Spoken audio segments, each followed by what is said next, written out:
दिल की बीमारियों पे मेरा तवीज़ हमारी कोई 8-10 लेक्चर की सीरीज़ है, मैंने वो 2-3 दफ़ा हमने रिपीट किया है।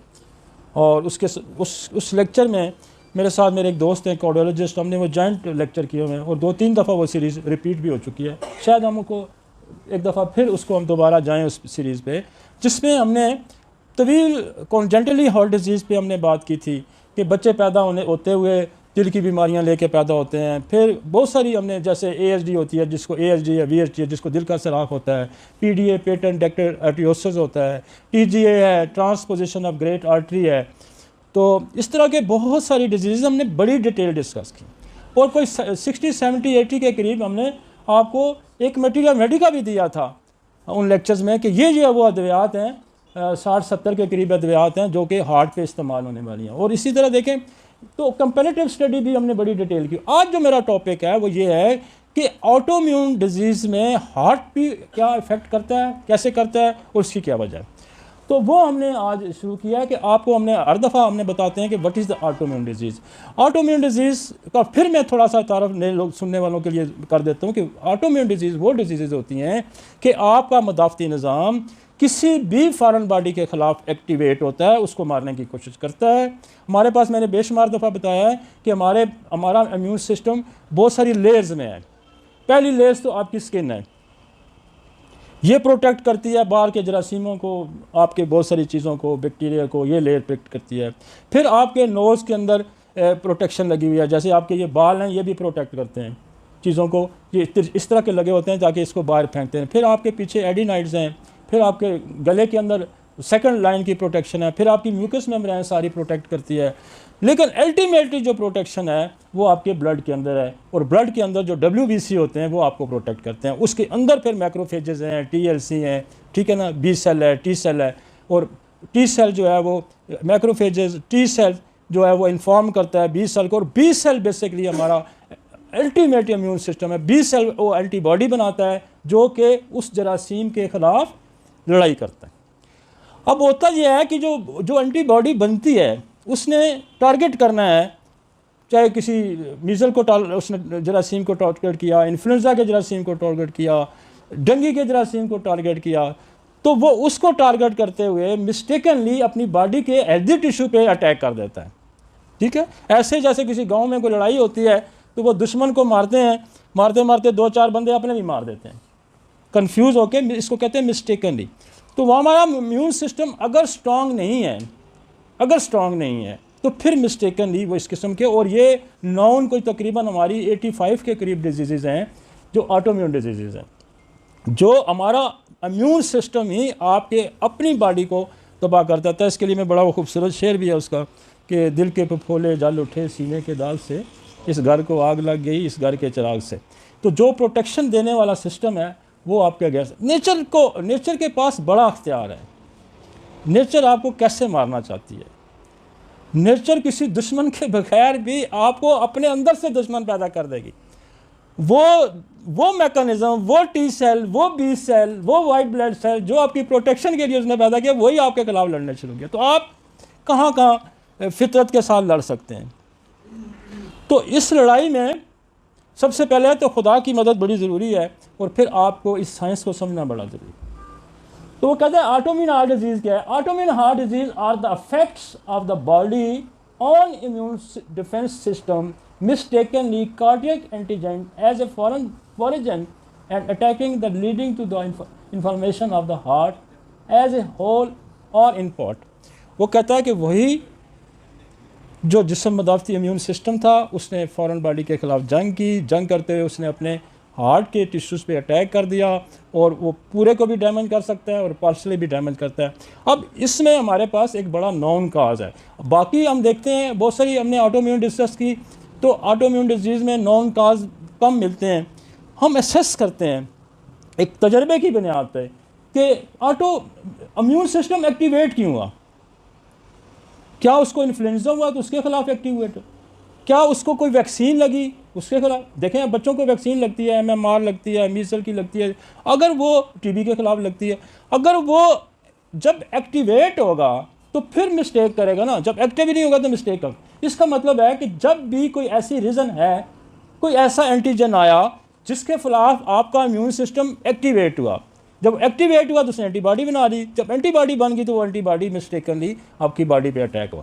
तो एक तो हिस्ट्री लेते हुए, कुछ तो टेस्ट भी हैं, कोई हिस्ट्री लेते हुए आपको इस बात का ध्यान रखना होगा कि इस बंदे का इम्यून सिस्टम एक्टिवेट हुआ क्यों है, और फिर एक्टिवेट हुआ तो स्ट्रांगली सब लोगों का तो नहीं होता ना, कि सबको ऑटोइम्यून डिजीज तो नहीं होती। जिसका वीक होगा मिस्टेक वही करेगा, कंफ्यूज बंदा ही गलती करेगा ना, कंफ्यूज बंदा ही गाड़ी मार देगा ना। अच्छा ड्राइवर तो गाड़ी नहीं मारेगा, तो मिस्टेक करेगा तो गाड़ी लग जाएगी ना। तो क्लेवर ड्राइवर, अच्छा फाइटर जो होता है, जो सही निशाना मारने वाला होता है, तो वो तो टारगेट को हिट करेगा ना, वो दूसरे उधर उधर तो नहीं मारेगा। मारना उसने मुर्गाबी को तो मार दिया उसने बंदा, तो इसका मतलब है कि वो कंफ्यूज है, कन्फ्यूजन हो गया, स्ट्रांग नहीं। अब ये स्ट्रांग ना होने की बहुत सारी वजूहत मैं अक्सर डिस्कस करता आ रहा हूँ कि ये स्ट्रांग क्या जेनेटिकली भी वीक कोई जीन जेनेटिकली भी वीक आ सकता है उसका इम्यून सिस्टम। तो फिर हमने कहा था कि हम इसको प्री नेटल पे जाएंगे। एक तो नेटल है, पैदाशी अमल में कोई दौरान कोई मामला हो गया, एक प्री नेटल है। तो जेनेटिक असर जब आएगा ये प्री नेटल आएगा, कि इंसान की पैदाइश से पहले कोई मामलात ऐसे हो गए जिसकी वजह से इंसान की 1000 साल की उम्र 100 साल 50 साल 60 साल पे होगी। क्या हो गया? कोई अवामल ऐसे हैं, मसलन हमने बहुत सारे ऐसे अवामल देखे जिनके यहाँ कैंसर की हिस्ट्री थी, उनका जेनेटिक इशू आया, वीक आया। जिनके यहाँ टीबी की हिस्ट्री थी, जिनके यहाँ सिफिलिस की हिस्ट्री थी, जिनके यहाँ कोई भी गम परेशानी थी, जिनसे उनके यहाँ जेनेटिक्स इशू आ रहे हैं। और ये बड़ी तवील है कि अब बहुत सारे मैंने जो बैक्टीरियाज हमारे हैं, जैसे बहुत सारे, जैसे आपकी एकोलाई है, क्लैमिडिया है, एच पाइलोरी है, इन्फ्लुएंजा है, रेस्पिरेटरी ट्रैक वायरस है, बेशुमार इंट्राकोकस है, बेशुमार ऐसे वायरल एंड बैक्टीरिया हैं जो आप उनको सप्रेस करते रहते हैं और वो कॉजेटिव फैक्टर बनते रहते हैं आपके इम्यून सिस्टम को वीक करने की। एक तो हमने वो भी एड्रेस करने होते हैं, जैसे हम उसका ब्लड कल्चर करा सकते हैं, यूरिन कल्चर करा सकते हैं, कुछ वो चीज़ें भी हम सॉर्ट आउट करा।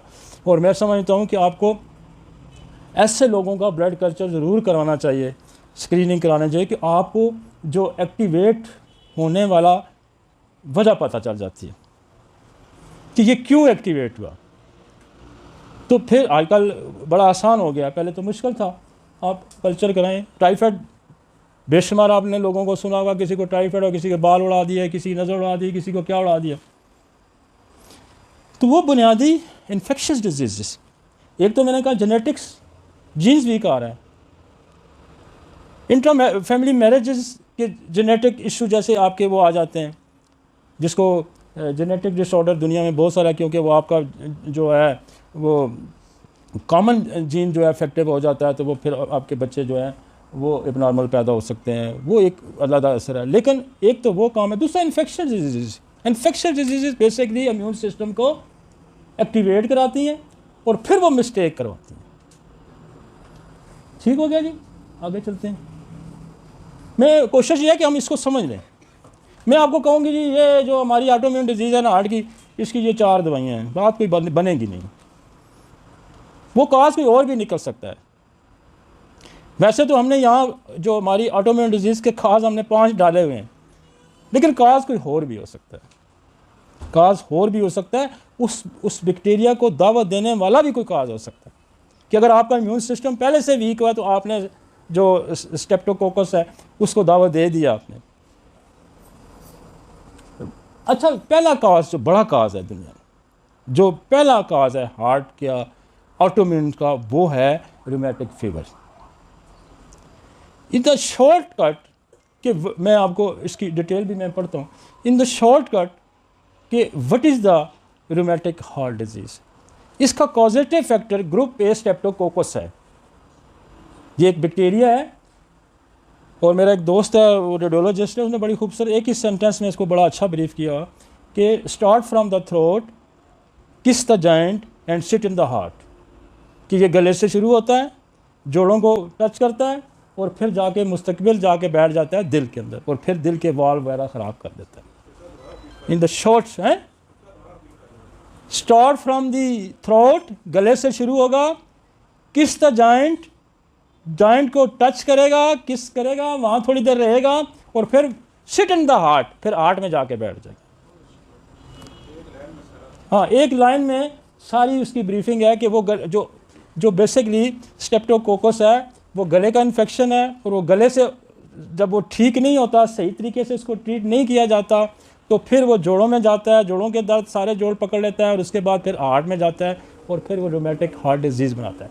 तो ये स्टार्ट कहाँ से होगा? रूमेटिक फीवर इसको कहते हैं।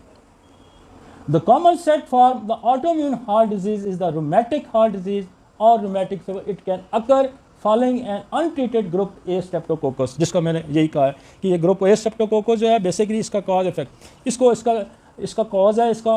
और ये अक्सर बच्चों के गले जब ख़राब होते हैं तो ये स्ट्रेप्टोकोकस तो यूरोप में आम है और हमारे यहाँ भी आम है, तो लेकिन हमें पता नहीं होता, हम जाके उसको कुछ ना कुछ करते रहते हैं। लेकिन फ़र्ज़ करें एलोपैथिक वाले इसको डायग्नोज भी कर लेते हैं, लेकिन इसकी कॉम्प्लिकेशन ठीक नहीं होती। The antigen of these bacteria resembles the heart walls.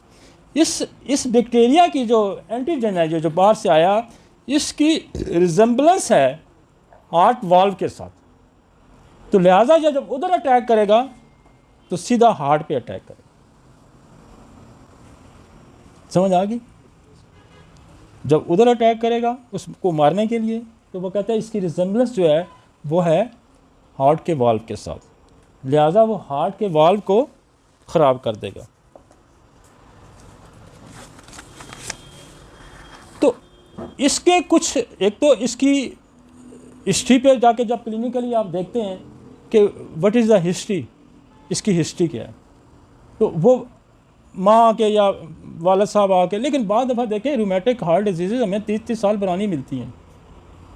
उस बंदे को खुद नहीं पता होता कि मेरे साथ हुआ क्या है। माँ मरी हुई होती है, बाप मरा होता है। समझ आइए आपको? ये आपने जज करना है कि अगर बंदे के वाल्व ख़राब हैं, उसके वाल्व ख़राब हैं, तो आपको फिर जाना चाहिए कि ये चेक करना चाहिए कि कहीं इसको उसका टेस्ट भी हैं, जैसे SOT है या एंटीबॉडीज़ के टेस्ट हैं, वो मैं आगे आपको बताऊंगा।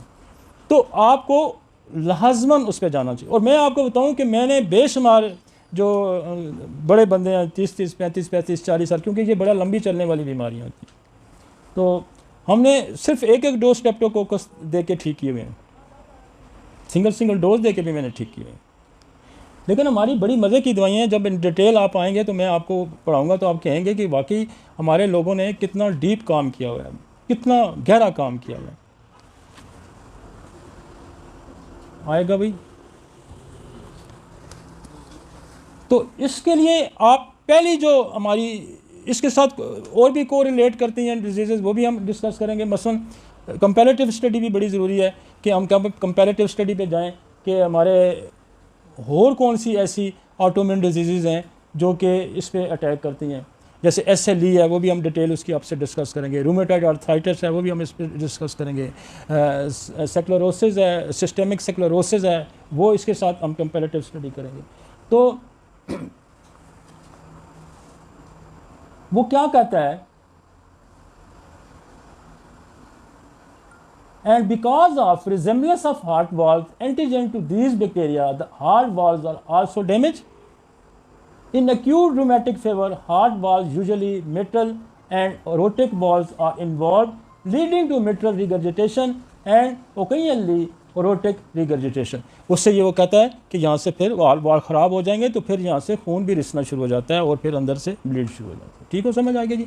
बेसिकली आपको ये तो समझ आ गया कि what is the rheumatic fever and उसकी कॉम्प्लिकेशन क्या है, कि वो फिर आपके हार्ट के वाल्व और ये सारा कुछ उसने ख़राब कर देना। आगे चलते हैं जी। Chronic process of fibrosis and classification lead to mitral stenosis। क्या वाल्व को उसमें अंदर स्टीनोसिस का मतलब है कि नाली जगह को तंग कर देगा। जब तंग होगा तो वहाँ फ्लो नहीं होगा, जब फ्लो नहीं होगा तो फिर बेशुमार मसाइल पैदा होंगे। And symptom of heart failure may result the organ in the rheumatic fever involved a large joint leading to severe joint pain and swelling involvement of the brain and skin। और इससे वो कहता है कि ब्रेन और आपकी skin भी affect होती है। अब क्लिनिकल टेस्ट क्या हैं? इसको जज करने के लिए आपने क्या करना है? एक तो आपने इसका जो है वो थ्रोट स्वैब लेके लुक ऑफ द ग्रुप के उसमें स्वैब लेके गले का, उससे भी आप टेस्ट करवा सकते हैं कि क्या इसके अंदर जो है वो स्ट्रेप्टोकोकस है या नहीं है। ब्लड टेस्ट एंटीबॉडीज़ हैं, उससे भी आप करा सकते हैं, और इलेक्ट्रोकार्डियोग्राम है वो करा सकते हैं, और ASOT है आप वो भी करा सकते। ASOT नहीं यहाँ लिखा आपने, वो भी डाल दें जी। वो मैन टेस्ट है, वो कहते हैं सबसे ज़्यादा जो वो अगर उसका ASOT टाइटर हाई है तो इसका मतलब है कि इसको रूमेटिक फीवर था, उसकी वजह से। अब मैं जब आपको दवाइयाँ कुछ मैं ज़्यादा, तो मेरे पास कोई 70-80 दवाई की लिस्ट है, लेकिन मैं कुछ दवाइयाँ आपसे डिस्कस करूँगा और मैं वो बहु मटीरियल मेडिका उठा के मैंने लगाया हुआ है। फिर आपको मज़ा आएगा कि यार कितना मज़े की साइंस है, कि हमें तो पता ही नहीं था कि ये दवाई ऑटोइम्यून में कैसे काम करती है, और वो प्रूफ शुदा दवाइयाँ हैं और आप लिटरेचर में मौजूद हैं, बोरक में जितने भी आथर हैं उसको लिखते हैं। आगे चलते हैं जी ज़रा। इसके साथ हमने कंपैरेटिव स्टडी करनी है। कॉमन ऑटोइम्यून डिजीज कौन सी है? Common autoimmune disease which cause damage to the body and the tissues and result of immune dysfunction, involving the multiple organs. ये आ गई मेरी systemic lupus में ना। The heart is one of the common target organ of the autoimmune disease. The whole structure of heart, like heart valve, heart muscle, pericardium, and coronary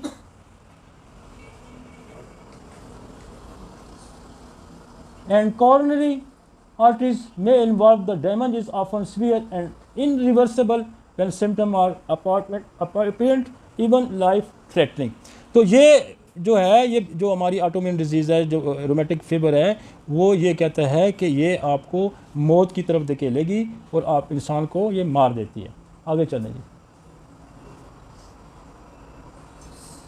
अब हमारे पास और इसके साथ रिलेटेड कौन सी डिजीज़ हैं जो कि हैं तो वो ऑटोइम्यून ही, लेकिन वो हैं किसी और जगह की डिजीज़, लेकिन वो साथ हार्ट को भी ख़राब कर देती हैं।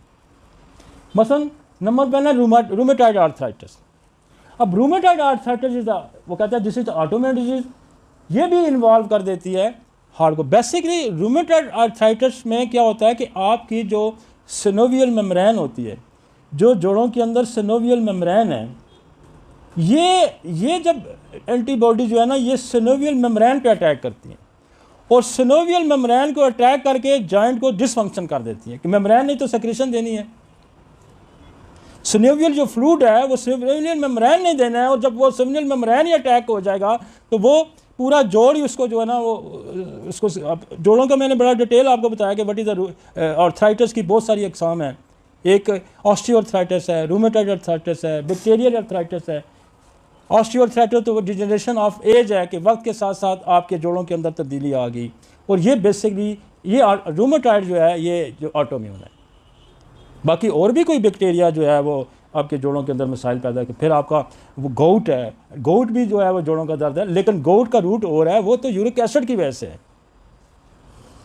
तो हर बीमारी की कॉजेटिव फैक्टर, उसकी पैथोफिजियोलॉजी, उसका कॉजेटिव फैक्टर जब आप देखेंगे तो उसके पास आपके पास हल निकलते आएंगे। अब आपके पास तो कंप्लेन लेके बंदा है ना, मेरा तो गोडा ख़राब है जी भाई जी। अब देखें डिजनरेशन प्रोसेस से कोई एक जॉइंट ख़राब हो सकता है, फिर दूसरा ख़राब होगा। अब जैसे आपका यूरिक एसिड की गोट आ गया, तो गोट क्या मोस्ट कॉमनली प्रैक्टिस है कि आपका बिग थंब पकड़ा जाएगा, तो हम कहते हैं हाँ यार तूने तो यूरिक एसिड, फिर यूरिक एसिड टेस्ट करा लेते हैं तो हमें पता चल जाता है ये गोट है, ठीक है। तो इस तरह जिस तरह आपकी बहुत सारी डिजीज़ का मैंने बड़ा डिटेल लेक्चर, अगर मैं उस पर चला जाऊंगा, लेकिन थोड़ा थोड़ा मैं इसलिए कि आपको पता चले, क्योंकि हमने रूमेटॉइड आर्थराइटिस बड़ा डिटेल से किया हुआ है, उसकी कंपैरेटिव स्टडी भी बड़ी डिटेल से की। तो वो कहता है कि ये इससे क्या होता है, इससे हार्ट फेलियर हो सकता है, coronary artery injury including coronary arteries, coronary thrombosis हो सकता है। थ्रोम्बोसिस क्या होता है कि वहाँ कोई क्लॉट बन सकता है, खून जम सकता है इस बीमारी की वजह से। ये वो आपको सिम्टम बता रहा है कि जब आपके पास कोई दिल का बंदा आता है तो वो कहता है जी मेरे वाल्व ख़राब है जी, या आप टेस्ट कराते हैं, उसकी इकोग्राफी कराते हैं या कोई टेस्ट कराते हैं तो आपको लगता है इसके तो वाल्व ख़राब हैं, इसका आप स्कैन कराते हैं तो उसमें आपको थ्रोम्बोसिस मिलता है, तो वो कहते हैं इसमें थ्रोम्बोसिस भी हो सकता है, एथेरोस्क्लेरोसिस हो सकता है। क्या कि वहाँ प्लेक जमा होता शुरू हो जाता है, तो आपकी दिल की नालियों को तंग कर देगा। And artery disease leading to the myocardial infarct हो जाता है। फिर क्या मायोकार्डियल इन्फार्क्ट क्या होता है कि फिर जब सप्लाई आगे बंद हो जाती है तो अगला हिस्से में खून नहीं पहुंचेगा, खून नहीं पहुंचेगा तो ऑक्सीजन नहीं पहुंचेगी, ऑक्सीजन नहीं पहुंची तो वो हार्ट अटैक हो जाएगा। पेरिकार्डियाटिस हो सकता है, दिल के अंदर जो उसकी चिलियाँ उनके सोजिश हो सकती, सिंपल फाइब्रोसिस, पेरिकार्डियल ऑब्स्ट्रक्शन। तो हार्ट वाल्व इन्वॉल्व हो सकते हैं, अरिथमिया हो सकता है, आपकी दिल की धड़कन अबनॉर्मल हो सकती है। तो जब आपके पास वो मरीज़ आएगा तो आपको एक तो देखें कि इसको टाइम कितना लगा है, इसकी प्रोसेस क्या, कोई कॉन्जेंटल डिजीज़ है, बच्चों में आया तो क्या ASD नहीं है, कोई VSD नहीं है, कोई PDA है, TG है। फिर आप उसकी हिस्ट्री पे जाएं, कहीं ऑटोम्यून तो नहीं आ गया, कहीं SOT राइज तो नहीं है, तो फ़ौरन आपको एकदम आपको क्लू मिल जाएगा ये तो रूमेटिक हार्ट डिजीज़ है। फिर अगर उसके जोड़ भी इन्वॉल्व हैं, मुसलसल इन्वॉल्व है, तो आप ये भी समझ सकते हैं कि ये रूमेटॉइड आर्थराइटिस की कॉम्प्लिकेशन आ गई है, लाइज विद द रूमेटॉइड। ठीक हो गया जी, आगे चलते हैं। नंबर दो SLE है, और SLE भी ऑटोइम्यून डिजीज़ है। इसकी मैं SLE अभी मैंने करनी है क्योंकि मेरा स्किन अभी मैं शुरू करूँगा तो सोराइसिस करूँगा, SLE करूँगा, फिर लेकोडर्मा करूँगा, फिर वो सारे मैंने अभी पाइपलाइन में हैं, आगे आने वाले लेक्चर्स हैं। तो SLE जो है ये एक ऐसी ऑटोइम्यून डिजीज़ है कि जो डिफरेंट ऑर्गन पे अटैक करती है। SLE डिफरेंट ऑर्गन पे अटैक करती है और साथ ही दिल पे भी वो उसकी वजह से साथ दिल पे भी अटैक हो जाता है। वो सिर्फ दिल पे अटैक था पहला, रूमेटिक फीवर वाला। ये अब और भी बॉडी के हिस्से जो हैं वो भी ऑटोइम्यून के साथ हार्ट को भी उन्होंने इन्वॉल्व किया। देखिए खुदा ने इंसान को कब मारना है, जब उसने मेजर ऑर्गन पे अटैक करवाना है। अल्टीमेटली सफ़र क्या, जंगें क्या होती हैं, पहले किले होते थे ना, किले, जंग वो बॉर्डर से शुरू होती थी, दुश्मन आया बॉर्डर से इंटर करते करते आखिर जो बादशाह होता था उसकी ज़्यादा बड़ी फौज वो किले के अंदर महसूर हो जाते थे, किले की मोटी मोटी दीवारें। ये हार्ट हो गया, ब्रेन हो गया, आपका लिवर हो गया, ये किले हैं सारे। फिर डिजीज़ चलती है, जब चलती है बाहर से देखें एक इन्वाइडर आया है, इन्वाइडर है, बैक्टीरिया, वायरस, फंगल, पैरासाइट, सारे इन्वाइडर बाहर से आए हुए ना। ये पूरी एक स्ट्रेटजी वही है जंग वाली। आया फिर अल्टीमेटली उसने किले की दीवार को तोड़ना है, और किले की दीवार को तोड़ के तो फिर रूह उसने ख़त्म करनी है ना, फिर बादशाह को पकड़ा जाएगा और फिर मार देगा उसको। तो ये सारी यही जंग है जो आपकी दुनिया में, ये रिजेम्बलेंस है उसके साथ कि जो दुश्मन है उसका तरीका ही कार है कि वो पेरिफेरल से एंटर होगा और फिर वो बढ़ते बढ़ते अल्टीमेटली उसका जो सफ़र है वो ब्रेन डेथ होगी। तो फिर किला टूटे, मैन किला ब्रेन होता है, क्योंकि ब्रेन में जब ऑक्सीजन सप्लाई ख़त्म हो जाएगी तो डेथ हो जाएगी। हार्ट की जो ऊपर जा रही है आपकी आर्टरीज, वो जब ऊपर खून जाना बंद हो जाएगा तो क्या होगा, अल्टीमेटली ब्रेन को ऑक्सीजन नहीं मिलेगी, खून नहीं मिलेगा, तो डेथ डिक्लेयर हो जाएगी। तो वो जो सिस्टम है, it in the immune disease heart involve in the form of pericarditis, जिसमें पेरिकार्डियाटिस हो जाएगा, पेरिकार्डियल इफ्यून हो जाएगा, वहाँ पानी आ जाएगा,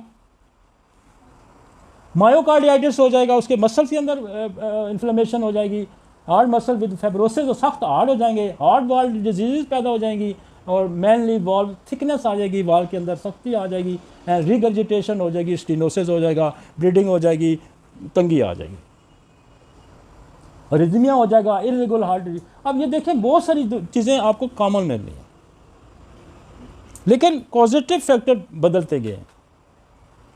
आपने ये जज कर, वो तो बड़ा क्लियर है, सो जो आपका जो है ना जी, ये स्टेप एक ग्रुप ए स्ट्रेप्टोकोकस, वो बड़ा क्लियर नाउन है। अब इस SLE में आपके पास नाउन काज नहीं है, आपने ढूंढनी है, कहीं वैक्सीनेशन थूजा लगानी पड़ेगी, क्या रीज़न क्या है, बहुत सारी रीजंस हैं। आगे चलते हैं।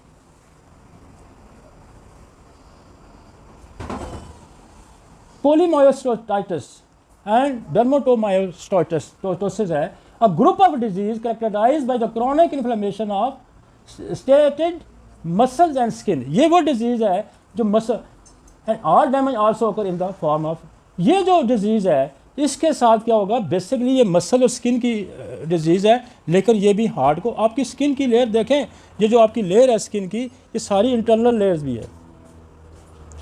तो जब ये इन्वॉल्व होगी तो फिर इंटरनल स्किन भी इन्वॉल्व होगी, तो फिर उसमें हार्ट भी इन्वॉल्व हो जाएगा। ये पूरी डिटेल है, जब आप उसको सेल्स को पढ़ें, लेयर्स को पढ़ें, तो वो आपको सारा, तो हार्ट वाल डैमेज होगा, हार्ट मसल डैमेज होंगे, पेरिकार्डियम इन्वॉल्वमेंट आ जाएगी, कोरोनरी आर्टरी इन्वॉल्वमेंट आ जाएगी एंड डेंजरस अरिथमिया हो जाएगा। पेशेंट में भी have symptom of heart failure and heart attack, myocardial infarction. ठीक हो गया, आगे चलते हैं।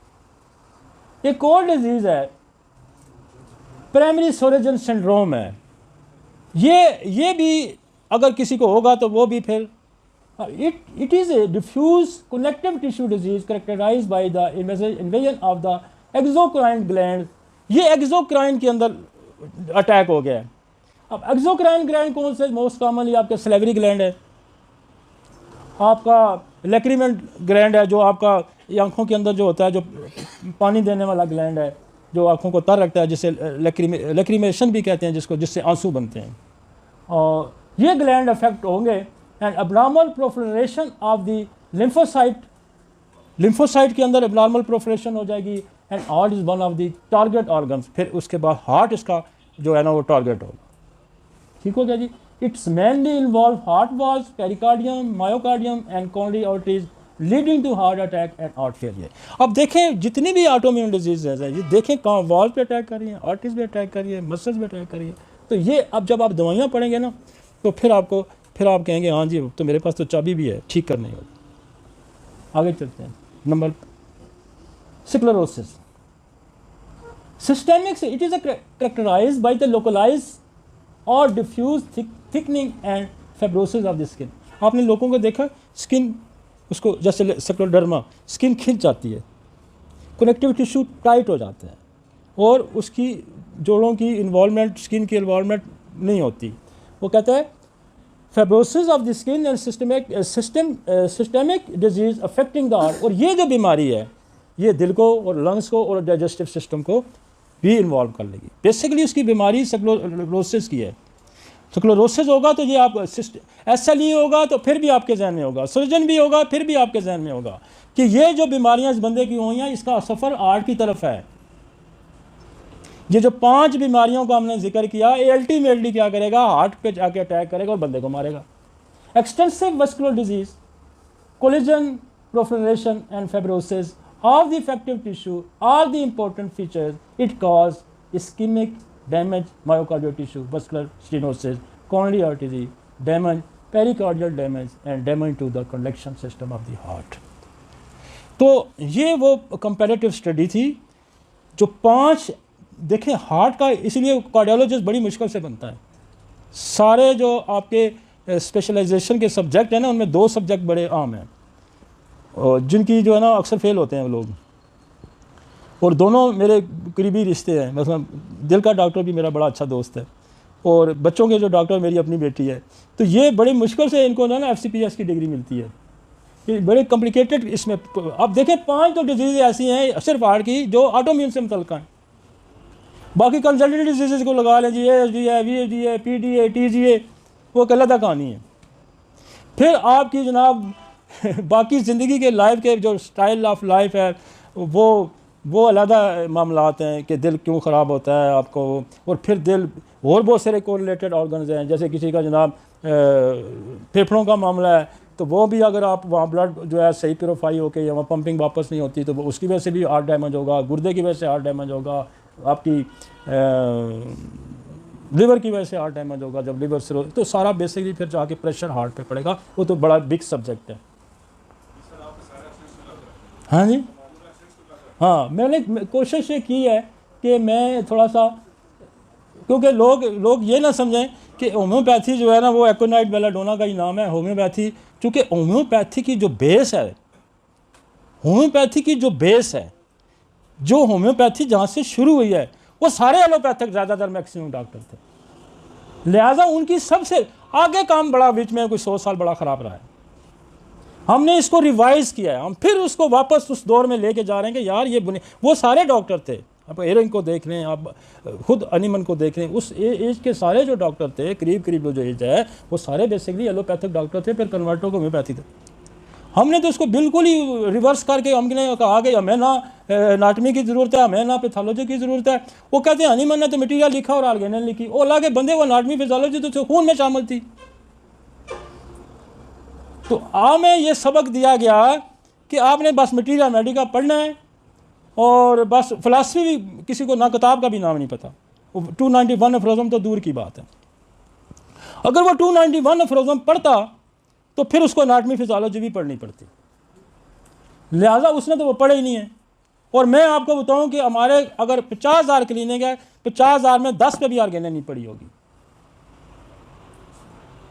पढ़ी नहीं होगी। नुस्खा दे दें, मुझे नुस्खा दे दें। और हमने ऐसी होम्योपैथी शुरू किया है कि लोगों, अनपढ़ बंदे भी हमने डॉक्टर बना दिए हैं। सुबह भी मुझे एक लाइव कॉल इंडिया से आई हुई थी, इसने बात मेरी अमीद ने कराई है। वो बंदा जो है वो अनपढ़ आदमी है, 100-150 बंदा देख रहा है लेक्चर सुन सुन के। तो ये बेसिकली बुनियादी तालीम अगर हमारे पास नहीं होगी, हम ऑटोम्यून्स को समझेंगे नहीं। 85 डिजीज़ हैं, पूरा एक तूफान, एक पूरा एक सब्जेक्ट पड़ा हुआ है जिसको किसी ने टच भी नहीं किया। 3 लाइनों लिखी है ऑटोम्यून डिजीज़ पे। मार्फी ने जो बहुत लेटेस्ट मटीरियल उसने रेपर्टरी लिखी है, पिछलों को तो बेचारों को दायरा काम लेटेस्ट होता रहा है, बात किसी ने इसको टच ही नहीं किया। आगे चलते हैं जी, ट्रीटमेंट पे आते हैं। कंपैरेटिव स्टडी कुछ समझ आ गई आपको? ये वो हिस्सा है जिसको पहले हमने समझना है। फिर हम इसको समझने के बगैर मुझे फ़ोन आती है कि ये मैं एक आपको वॉइस नोट भेज रहा हूँ और आपने नीचे दवाई लेके मुझे भेजनी है। और सैकड़ों लोग नाराज़ हैं इस बात से कि तू दवाई क्यों नहीं लिख के भेज रहा। अब मैं एक यार किस तरह बंदा दवाई पर, मैं मरीज़ भी देख रहा हूँ, तुम्हारा मैसेज 200-400 मैसेज भी पढ़ूँ, फिर उसका मैं वॉइस नोट सुनूँ, फिर मैं उसका दवाई नीचे लिखूँ, ना पॉजिटिव फैक्टर ना कुछ। मेरी माँ को दमा है, दवाई दे दे। मेरी माँ के जोड़ों के, वो जोड़ों की तो 75 बीमारियाँ अल्लाह के बंदे कैसे दूँ। ऑस्टियोआर्थराइटिस है, रूमेटॉइड आर्थराइटिस है, गाउट है, क्या है उसको, डिजेनरेशन प्रोसेस है। कोई यार कोई अब कहते हैं आप तो मिनट 2 मिनट लगाते हैं। मैं क्या मिनट 2 लगाने में पिछले 30 साल रातों को भी जागता रहूँ, 30 साल भी गुजारे हैं इसमें, तो मिनट 2 मिनट तो तब लगते हैं ना। लेकिन कुछ सामने होगा तो मिनट 2 मिनट लगेंगे ना।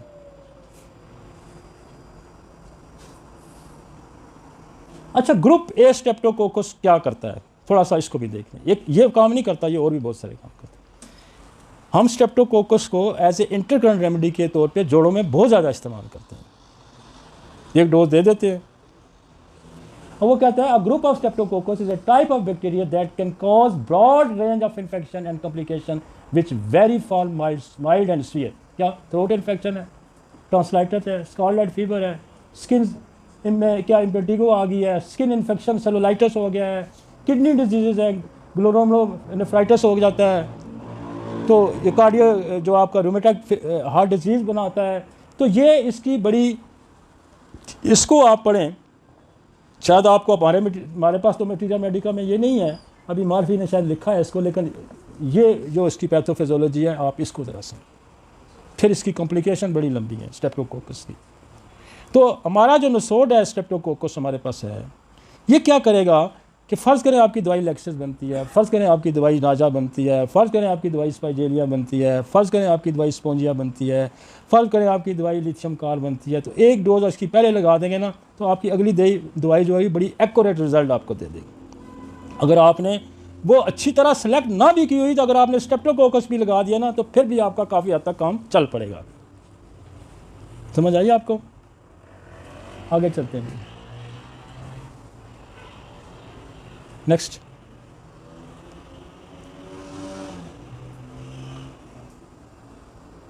अच्छा ये उसके एक्यूट रूमेटॉइड फीवर है, हार्ट रूमेटिक हार्ट डिजीज़ हैं और ब्रेन प्रॉब्लम, ये सारे देखें वो मिसाइल हैं जो स्ट्रेप्टोकोकस ने, आप स्ट्रेप्टोकोकस को आपने पढ़ाया ही नहीं है।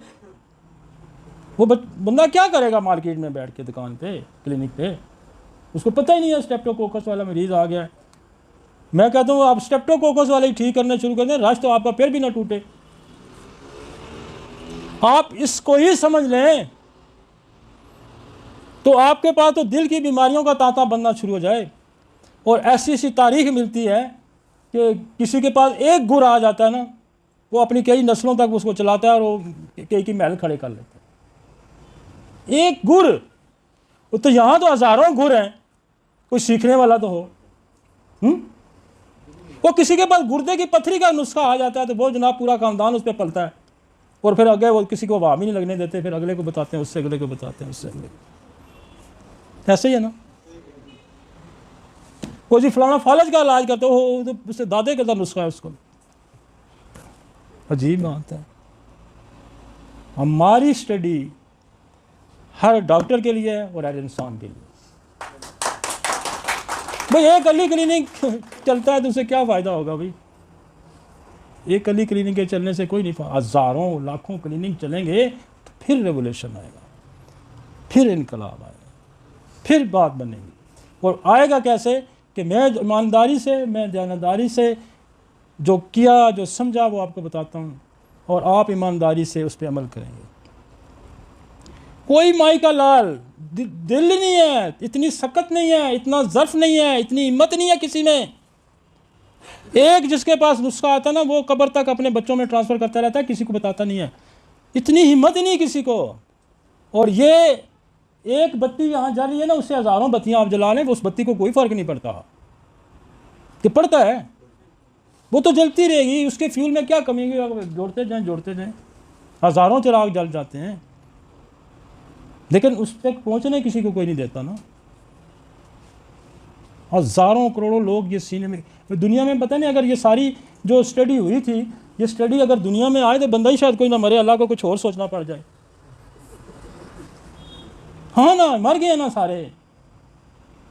अभी भी हम मेरे दादे के पास, उसके दादे के पास नुस्खा था, वो अपने पोते को दे गया, उसके आगे दे गया, उसको आगे दे गया। तो हमने तो जो किया, हमने जो समझा, वो हम डिलीवर करें। कि हम तो ये बोझ लेके जाना ही नहीं चाहते, और ना जा सकते हैं। कल पूछेगा कि ये इल्म तो मेरा था, तूने बताया नहीं, क्या करना है, कितने में है? वो अलीमन कहता है ना कि मैं अगर पैसे कमाता तो कारून का खजाना मेरे पास होता, लेकिन करोड़ों लोगों के रोज़गार लगा के चला गया, करोड़ों लोगों के रोज़गार लगा के चला गया वो बंदा। सही तो रेवोल्यूशनरी लीडर तो वो था। कोई सुजुकी वाला भी उधर लगा हुआ है, कोई जनाब मरीज़ों को ढो के ला रहा है, कोई जनाब क्लिनिक के मालिक का किराएदार, किराए पे उसका काम चल रहा है, क्लिनिक खुला हुआ है, दवाइयाँ बनाने वाले लहदा चले गए हैं, मरीज़ों का फायदा लहदा है। देखो एक पूरा सिस्टम खड़ा हो गया है। आगे चलें जी, लाए ना वो वाला मटीरियल मेडिका बंद करके, अभी तो शुरू हुई है। अभी क्यों थक गए आप लोग? अभी तो मैंने इलाज बताना यार। हाँ टाइटल आ गया। अच्छा, इसमें आपको दवाइयों पे मैं अक्सर बताता हूँ, इन दवाइयों पे आपने नज़र रखनी है। एक्सरे, सोल, कार्सिनोसन, मेडोरिनम, ट्यूबरकुलोनियम, स्ट्रेप्टोकोकस, बेसिलियम, यहाँ तक तो हमने मियाज़मेटिक दवाइयाँ ऊपर रखी हैं, और कुछ हमने रेजेस की दवाइयाँ, जैसे एक्सरे को मैं अक्सर ब्रीफ करता रहता हूँ। मेरे सुनने वाले आप जानते हैं कि ये जो ऐसी है कि ये जो एक्सरेज के हैं, ये तो बहुत डीप है। ये जो आपके उसके डीएनए को रिपेयर करने का बड़ा आम है, और डीएनए को ख़राब भी करता है, उसको ठीक भी करता है। सोल जो है, वो जो सूरज से दवाई बनती है, वो सोल बेसिकली, अगर सूरज ना होता तो शायद ज़िंदगी ना हो। तो सोल जो है वो बड़ी दवाई है कि जहाँ उस टॉप पे है कि ज़िंदगी की अलामत है। जहाँ बंदा मर रहा हो, जब कोई चीज़ समझ ना हो, तो सोल है। कार्सिनोसन इटसेल्फ कैंसर या कोई भी शिफ्टिंग डिजीज़ आ जाती है, चाहे वो नज़ला है, चाहे वो ज़ुकाम है, चाहे वो शुगर है, वो कुछ तो कार्सिनोसन का मसला। ट्यूबरकुलोनियम है, हिस्ट्री ऑफ ट्यूबरकुलोसिस एंड इसकी अपनी भी सिम्टम है कि बार बार अलामात का वापस लौट के आना, ये ट्यूबरकुलोनियम है। स्ट्रेप्टोकोकस स्पेशली यहाँ हमने इसलिए डाला है कि स्ट्रेप्टोकोकस जो है वो आपका रूमेटिक हार्ट डिजीज़ का बेसिक कॉज है, और ये दुनिया के किसी बंदे और दूसरी साइंस के पास नहीं है भाई। ये रिसोर्स सिर्फ आपके पास है, जिससे होम्योपैथी के पास है, और किसी के पास नहीं है। और अब जब हमारे लोग लेक्चर सुनते हैं तो ये लेके लोगों ने, दूसरे डॉक्टर ने भी क्लिनिक पे रखे हैं ये रिसोर्स। इसी तरह बेसिलियम, ट्यूबरकुलोनियम से थूजा, स्लेशिया, एपस, यहाँ एक दवाई वैक्सीनियम डाल दें, मेलेंड्रिनम डाल दें। ये वो दवाइयाँ हैं जो कि एंटी वैक्सीनेशन के तौर पर, मतलब थूजा भी एंटी वैक्सीनेशन है, स्लेशिया भी एंटी वैक्सीनेशन है, वैक्सीनम भी एंटी वैक्सीनेशन है, मेलेंड्रिनम भी एंटी वैक्सीनेशन है, और एपस भी एंटी वैक्सीनेशन है। तो ये आपको एज ए, और फिर आपके पास ये दवाइयाँ नहीं फ़र्ज़ करे काम कर ली, तो जो वैक्सीन लगी है उसको वही वैक्सीन पोटेंटाइज करके उसको दे दें। जैसे MMR है, BCG है, इस तरह की बहुत सारी है जो आपका नहीं है, वही इसको दे दे। आपने मरीज़ों को जो वैक्सीनेशन के आफ्टर इफेक्ट्स हैं, क्योंकि इम्यून सिस्टम वैक्सीन ने ही तो एक्टिवेट किया। पहले गौर फरमाएं, ये इस बात पे गौर फरमाएं कि इम्यून सिस्टम अगर उस पर किसी बैक्टीरिया ने भी नहीं अटैक किया, नहीं किया, चले मान लेते हैं यार उसको वैक्सीन तो लगी है, ऑल ओवर वर्ल्ड दुनिया में कोई बंदा कम ही बचा होगा जिसको वैक्सीन नहीं लगी होगी, ये बच्चा है, तो इम्यून सिस्टम तो एक्टिवेट हुआ, वो वीक था तो उसने मिस्टेक नहीं। इसका मतलब है इसको तो आपने एड्रेस करना ही करना है। ये बेसिक कॉज बहुत बड़ा एक कॉज है भाई, और इसका एंटीडोटल भी सिर्फ होम्योपैथी के पास है, बाकी दुनिया के किसी साइंस के पास है भी नहीं। बुनियादी तौर पे देखें, जब इंसान कोई कुलिये देता है, जब इंसान कोई बनाता है, फार्मूला बनाता है, जब H2O जब पानी का जब फार्मूला बना भाई, जब जो बन जाता है उसकी पीछे की सोच है, उसने बना दिया, फिर वो हर बंदे के लिए काबिल अमल है। तो कोई भी आपको क्लू नहीं मिलता, तो ये क्लू तो मौजूद है। आपको कोई रीजन नहीं मिलती एक्टिवेशन की, या और भी होंगी हजारों यार, ये तो कॉमन है ना, ये तो कॉमन है कि वैक्सीनेशन हुई, इम्यून सिस्टम एक्टिवेट हुआ और मिस्टेकनली उसने आपकी बॉडी को डैमेज किया। इसको तो पहले दुरुस्त सिमत में लाओ ना। फिर और भी बहुत सारी चीज़ें हैं। ठीक हो गया जी। मतलब आपको मैंने सिंपली कहा कि एक्टिवेशन की वजह ढूंढें। एक्टिवेशन की वजह जब मिलेगी वहीं खराबी शुरू हुई है ना। आपके घर दुश्मन आया, आपने डांग सोटा उठाया, बंदूक उठाई, पिस्तौल उठाई, फायर मारा, वो आया जरा पहले तो देखो ना कौन सा बंदा आया जिसने आपको कंफ्यूज किया, पहले उसको करें। और वो होम्योपैथी बहुत अच्छा कॉज एड्रेस करती है। आगे चलेंगे, मसलन उसको क्लेमेडिया हो गया, तो आपके पास तो क्लेमेडिया भी पोटेंटाइज फॉर्म में मौजूद है। H. pylori उसको हो गया, बड़े मज़े के। वो मेरे पास 2 केसेस ऐसे ठीक हुए हैं। एक वो पीछे बैठा वो लाया था, मैं बंदे का नाम नहीं लेता, वो उनका मैं ऐसे ही उसको मैं सोच रहा था कि मैं पढ़ रहा था विटामिन बी जो कम्प्लेक्स है, विटामिन B12 जो है, सॉरी, ये मैदे के अंदर एक केमिकल है, एंजाइम है, केमिकल है, उसकी से मिल के बनता है, और वो अगर मिसिंग हो तो विटामिन B12 नहीं बनता। तो मैंने सोचा यार इस बंदे का लेकोडर्मा है, तो कोई मैदे की खराबी ना हो, ठीक नहीं हो। मैंने H. pylori लगा दी, आप यकीन, मैंने 2 हफ्ते में साफ़ हो गया, कॉजेटिव फैक्टर पकड़ा। एक और केस को लगाई, वो भी ठीक हो गया। हैं बाल भी आ गए, वो तो कॉजेटिव फैक्टर बड़ा आम है भाई, कॉजेटिव फैक्टर बड़ा आम है, और बैक्टीरियोलॉजी बड़ी आम है। इन्फेक्शन ही बेसिक वजह है इसकी, ऑटोइम्यून की, ये ध्यान में रखें। इन्फेक्शन ही वजह है, वो इन्फेक्शन आपने पकड़ना है। आगे कुछ समझ, आगे चलते हैं।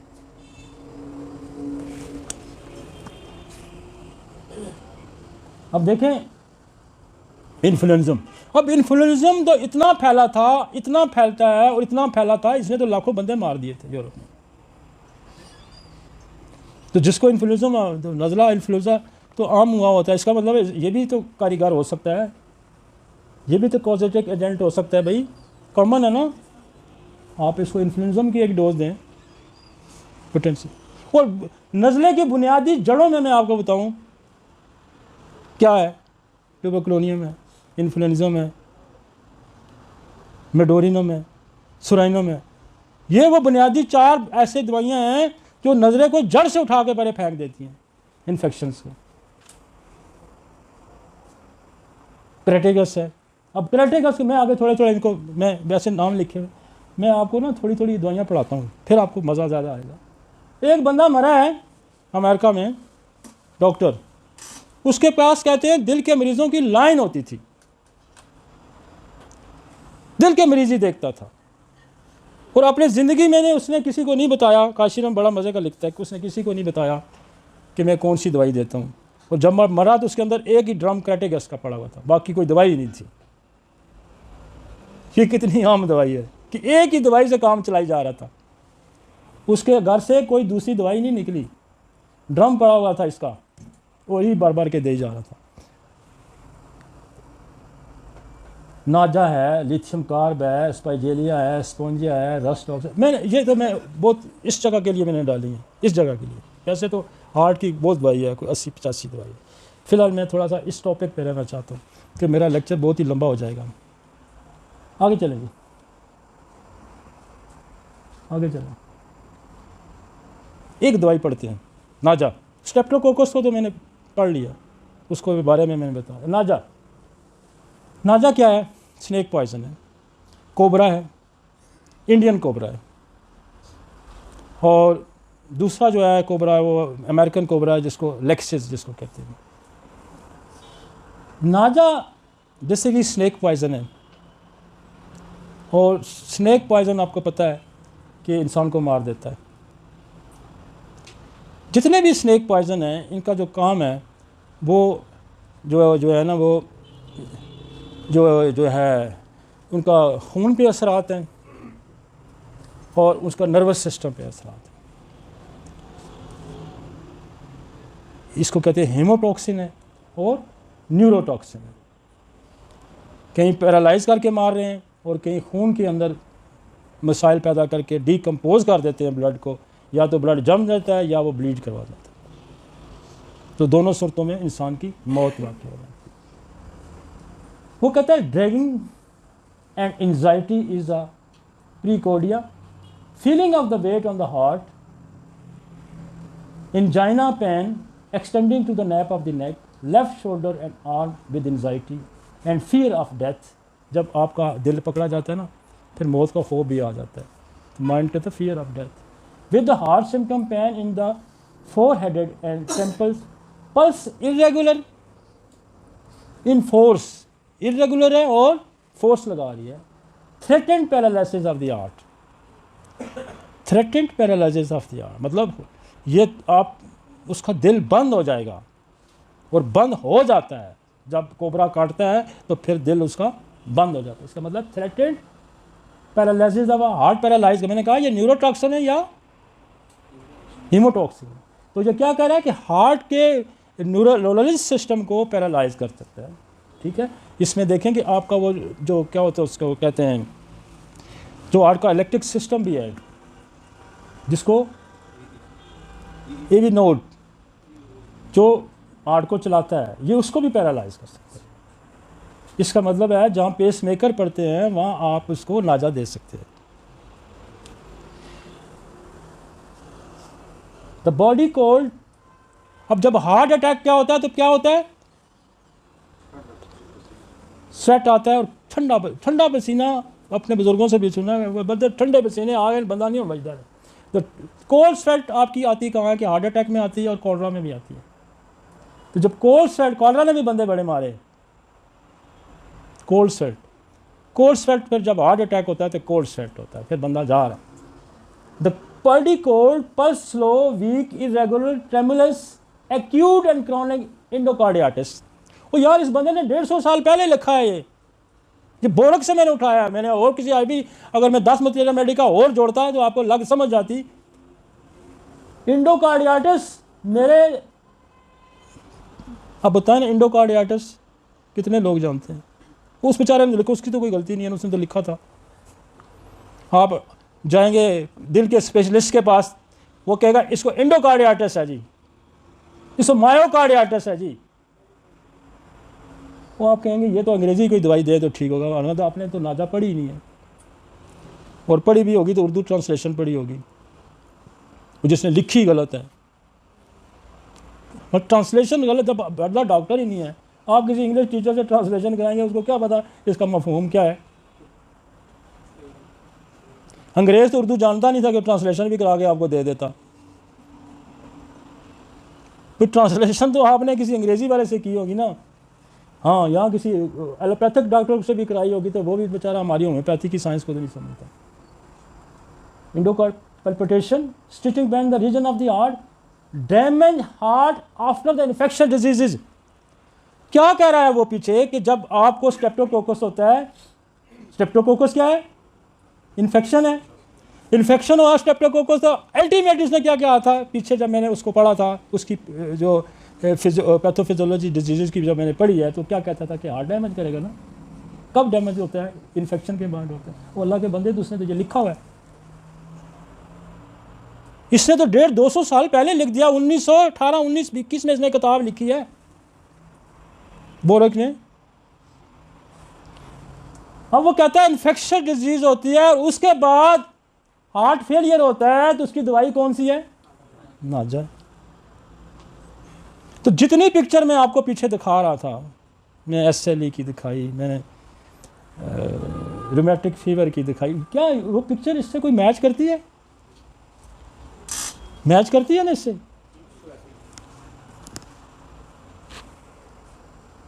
Damage heart after the infection diseases. यार इस जुमले पे गौर करें, इस जुमले पे गौर। वो सारे इन्फेक्शन की वजह से एक्टिवेट हुए, आपका इम्यून सिस्टम ट्रिगर हुआ, मिस्टेकनली उसने अटैक किया, हार्ट को डैमेज किया। कॉज क्या थी? इन्फेक्शन था, कोई इन्फेक्शन था, मुझे नहीं पता कौन सा था, कोई था, लेकिन इसमें तो नॉन इन्फेक्शन था ना, स्ट्रेप्टोकोकस। तो क्या हुआ कि फिर हार्ट डैमेज हुआ, तो फिर आपको तो नाजा आपके पास पड़ी है, हम ना दें तो आपकी मर्जी। कितनी मज़े की दवाई है। फेफड़ों में जब पानी पड़ता है ना, मेरा क्लिनिकल प्रैक्टिस है, ये ओडीमा पैदा करता है नाजा, ये ओडीमा पैदा करता है। Mark symptom of low tension, ये आगे उसने 2 सांपों के और भी जिक्र कर दिए हैं, एलेपस है और वाइपरा है, कि कंपैरेटिव स्टडी वहाँ भी जाके देखें। मैं सेंचुरस को पढ़ रहा था, अब सेंचुरस को जब पढ़े ना, तो वो खुदा ने अल्टरनेटिव दवाइयाँ पैदा की हुई हैं भाई। आप सेंचुरस को पढ़े, वो भी सांप का जहर है, उसमें कहा लाइक आर्सेनिक सिम्टम होती हैं, बेचैनी भी होती है, स्मॉल क्वांटिटी थर्स्ट भी उसमें पाई जाती है। वो आर्सेनिक भी पॉइजन है, और ये उससे बड़ा पॉइजन है, स्नेक पॉइजन है। और फिर वो कहता है लेकेसिस की भी सिम्टम, उसके 2 दवाइयों की सिम्टम एक दवाई के अंदर पाई जाती है। 2 दवाइयों की सिम्टम एक दवाई के अंदर, खुदा ने अल्टरनेटिव रखे हैं, हम पढ़ें तो सही ना।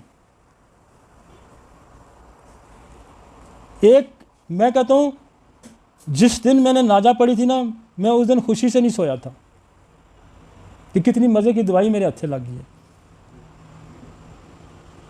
फिर जब मैंने आज से 15-20 साल पहले, 10-15-20 साल पहले हमारा लेक्चर इस पे हुआ था, जो एक दफ़ा हुआ फिर रिपीट होता रहा, तो उस दिन भी मैंने कहा यार क्या कमाल है, ये तो दवाई पड़ी हुई है, क्योंकि समझ गया ना हम उसको, उसकी सारी पैथोफिजियोलॉजी सारी उधर डिजीज़ में भी लिखी है और इधर दवाई में भी लिखी है। आफ्टर द इन्फेक्शन देखें, उसके बाद उसने दिल को ख़राब करके रखा। और ये दवाई जो है नाजा, ये दवाई कोई आम दवाई नहीं है, इसने बंदे को मारना भी है, इसने बंदे को बचाना भी है। ये पॉइजन है भाई, ये डीप एक्टिंग है, लॉन्ग एक्टिंग है और शॉर्ट एक्टिंग है। डीप एक्टिंग इसलिए कि जब स्ट्रेप्टोकोकस हुआ तो कई साल वाल्व को ख़राब करने में लगा देता है, तो इसका मतलब है लॉन्ग एक्टिंग है। डीप एक्टिंग ये है कि दिल के वाल्व को इसने ख़राब कर दिया, डीप एक्टिंग है। और शॉर्ट एक्टिंग ये है कि इसने बंदे को मारना था, इसने बंदे को बचाना है। उस स्ट्रेप्टोकोकस ने बंदे को मारना था, ये उससे बड़ा पॉइजन है, ये उससे बड़ा पॉइजन है। लॉ ऑफ सिमिलर ये होता है कि जितनी बीमारी है उससे ताकतवर बीमारी उसके अंदर करो, दाखिल करो। तो ये पॉइजन है ना, पॉइजन तो बहुत ऊपर चला गया। आगे चलेंगे, देखें जी, पॉइजन्स को हमेशा 200 से ऊपर ही यूज़ करें, 201 एम, 201 एम, क्योंकि नीचे फिर नीचे वाली पोटेंशियाँ ज़्यादा डेंजरस हो सकती हैं। पॉइजन जितना आप क्रूड के करीब रहेंगे डेंजरस होगा, ये ध्यान में रखें। जितना आप ऊपर जाएंगे क्यूरेटिव पावर बढ़ती जाएगी, डेंजरस कम होता जाएगा। वैसे तो लो अवेलेबिलिटी भी इनकी नहीं होती, लेकिन 6 तक तो मिलती है, 3x 6 तक शायद मिलती है, लो वाली तो अवेलेबिलिटी भी नहीं है। लेकिन वो भी डेंजरस है, क्योंकि बाद नए लोग होते हैं जो अभी कॉलेज से फारग हुए हैं, तो प्रैक्टिस, मैं तो उनको सख्ती से मना करता हूँ कि नीचे वाली पोटेंसी पे ना जाएं। उसकी वजह है कि उसको पता नहीं कि सोर्स ऑफ ड्रग क्या है, पॉइजन ग्रुप से तल्लक रखता है, किस से तल्लक रखता है। पोटेंसी में एक आध डोज देगा तो इतना फ़ायदा ही होगा, नहीं तो नुकसान नहीं होगा। अब देखें जी स्पोंजिया, अब स्पोंजिया को ज़रा पढ़ें, कहते हैं रैपिड वायलेंट। अब ये दूसरे ग्रुप से दवाई आ गई है, फंगस से, उससे आ गई है, फंगस स्पोंजिया, स्पंज से उससे आ गई है ना। Rapid and violent palpitation with the dyspnoea, dyspnoea सांस बंद होती, अक्सर लोग आपके मुझे डिस्निया रात को हो जाते। तो हम अक्सर रात की खांसी में, दिल की खांसी में, कार्डियो कफ में हम स्पोंजिया का इस्तेमाल करते हैं। ठीक समझ आ गई? क्या नेट लेट नहीं सकता, लेटेगा तो, अब लेट कौन नहीं सकता, लेट लैकेसिस वाला भी नहीं सकता, लेट स्पोंजिया वाला भी नहीं सकता, लेट नाजा वाला भी नहीं सकता, दिल का मरीज, लेट एपस वाला भी नहीं सकता, लेट ग्रैंडेलिया वाला भी नहीं लग सकता। आपको इस सिम्टम पे अब जब आए बंदा दिल का मरीज है और लेट नहीं सक रहा, तो आपको जहन में फ़ौरन आ जानी चाहिए कि नाजा है, स्पोंजिया है, आपका लेक्सिस है, आपकी ओपियम है, आपकी एपस है, आपका ग्रैंडेलिया है, फ़ौरन आप उस तरफ जाना चाहिए। कि लेट क्यों नहीं सकता? लेट इसलिए नहीं सकता कि जब हार्ट पंपिंग करना स्लो, स्टेनोसिस हो गया, वाल्वुलर डिजीज़ होगी, पूरा पंप करके खून फेफड़ों से ना खींच रहा है ना पूरा, तो क्या होगा? फेफड़ों में पानी जमा होगा। जब वो बैठा हुआ तो पानी ज़रा नीचे होगा, जो लेटेगा तो पानी फेफड़ों के ऊपर जाएगा। देखें ना, नीचे वाले हिस्से में पानी है, तो जब वो बैठा है तो पानी थोड़ा सा प्रेशर कम हो गया, जब लेटेगा तो पानी ऊपर जाएगा तो सांस बंद होगा। तो ये क्या करेगी? स्पाइडोस्पर्मा है, ये क्या करेगी? वहाँ से हार्ट के फंक्शन को बेहतर करेगी और ओवरनाइट ये सुला देती है बंदे को। कहता है रात को डोज ली थी तो सो गया था। क्या मज़े की, इतनी शॉर्ट एक्टिंग मेडिसिन है। The best resulting horizontal position, अब समझ आ रही है उसकी? लिखने वाले भी उस वक्त देखे ना, इन्होंने बेचारों ने कितनी मेहनत की होगी, स्पोंजिया खाया होगा किसी ने, 10-10 बंदे बैठे होंगे, फिर पीछे ये तो लोगों के घरों में पूछते थे जाके, यार रात सोया है, सुता नहीं है, क्यों होया? बड़ी मेहनत है, सलूट है इनको, बड़ी मेहनत है। एक उनकी मेहनत है इतनी, कितनी मेहनत इस दवाई पे होगी और हमने इस दवाई को पढ़ा ही नहीं है। फिर कहते हैं प्रैक्टिस नहीं चलती। प्रैक्टिस कैसे चलेगी? The best resulting horizontal position, walk and suddenly, फिर उठ जाता है अचानक। After the midnight with the pain and suffocation, ज़ाहिर है वो प्रेशर थोड़ा सा लेटेगा, थोड़ी थोड़ी देर बाद पानी का प्रेशर आना शुरू होगा तो बैठ जाएगा, सांस बंद हो रहा है जी। And frightened to death, suffocation होगी, is flushed out and frightened to the death. Aconite, वो मुकाबला भी कर रहा है कि फिर एकोनाइट भी आप देख सकते हैं। वाल्वुलर इनसफिशिएंसी, भाई वाल्वर को क्या रहना इनसफिशिएंसी, जब वो स्टीनोज हो जाएगा तो फिर ब्लड की आगे इनसफिशिएंसी होगी, उसका काम करना महदूद हो जाएगा ना। तो एक और ग्रुप से आपके पास दवाई आ गई है। ये वो पिक्चर आपको नज़र आ रही है जो हम पिक्चर में बयान कर, वो यार एक नाजा ने नहीं दी, उसने तो सैकड़ों आपको मुतबादल दिए हैं उसके। वाल्वर एंजाइना पेक्टोरस, दिल का दर्द हो गया, faintness and anxious sweat, ablutions of blood when distended, surging of the heart into the chest as if it would force to the upward, hypertrophy of your heart, especially right side asthmatic symptom। वो कहता है दिल का बढ़ जाना, जब वाल्वर problem होंगे, जब आर्टरीज में ब्लॉकेज होगी, हार्ट जोर लगाएगा पूरी सप्लाई करने की, जोर लगाएगा, जोर लगा के वो इतना सारा होता है तो फैल के फिर इतना हो जाता है। जोर लगा आगे जा नहीं रहा, जोर लगा रहा तो पंप कर करके हार्ट इनलार्ज हो जाता है। इसको कहते हैं कार्डियक इनलार्जमेंट। ठीक है जी। मायो, उसको कहते हैं, इसके लिए लफ्ज़ होता है कार्डियोमायोपैथी। तो ये कार्डियोमायोपैथी होगी ना कि आपका वॉल्व वीक था, कमज़ोर था, स्टीनोस हो गया, तंग हो गया, फिर हार्ट ने तो जोर लगाना था आपकी खुराक पूरी करनी, ब्लड सप्लाई पूरी करनी, वो जोर 2-4 साल जोर लगाता रहेगा, लगाते फिर फैल जाएगा। तो इसमें क्या, जब हार्ट इनलार्ज हो तो स्पोंजिया, इसका मतलब है ये लेटेस्ट स्टेज पे भी काम करती है। आगे आ जाइए, मज़े की दवाइयाँ हैं ना।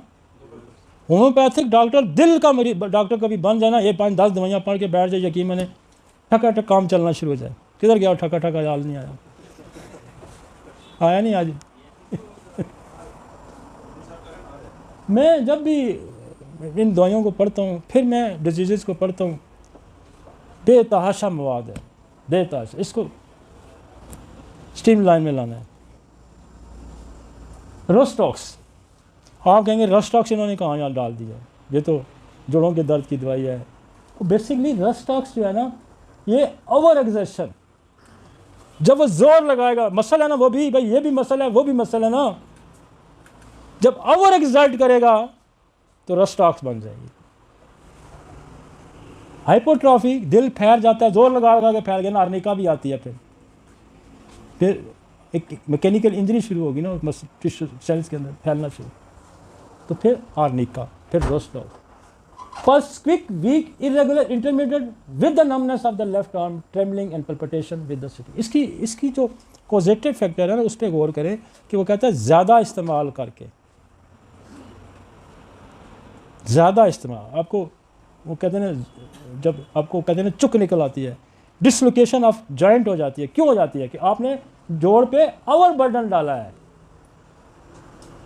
फिर रूटा आ जाएगी, फिर अर्निका, ओवर बर्डन डाला है। भाई आपने 1 किलो वजन, आपने 10 किलो वजन उठाना, आपने 10 उठाना, आपने 20 उठाना।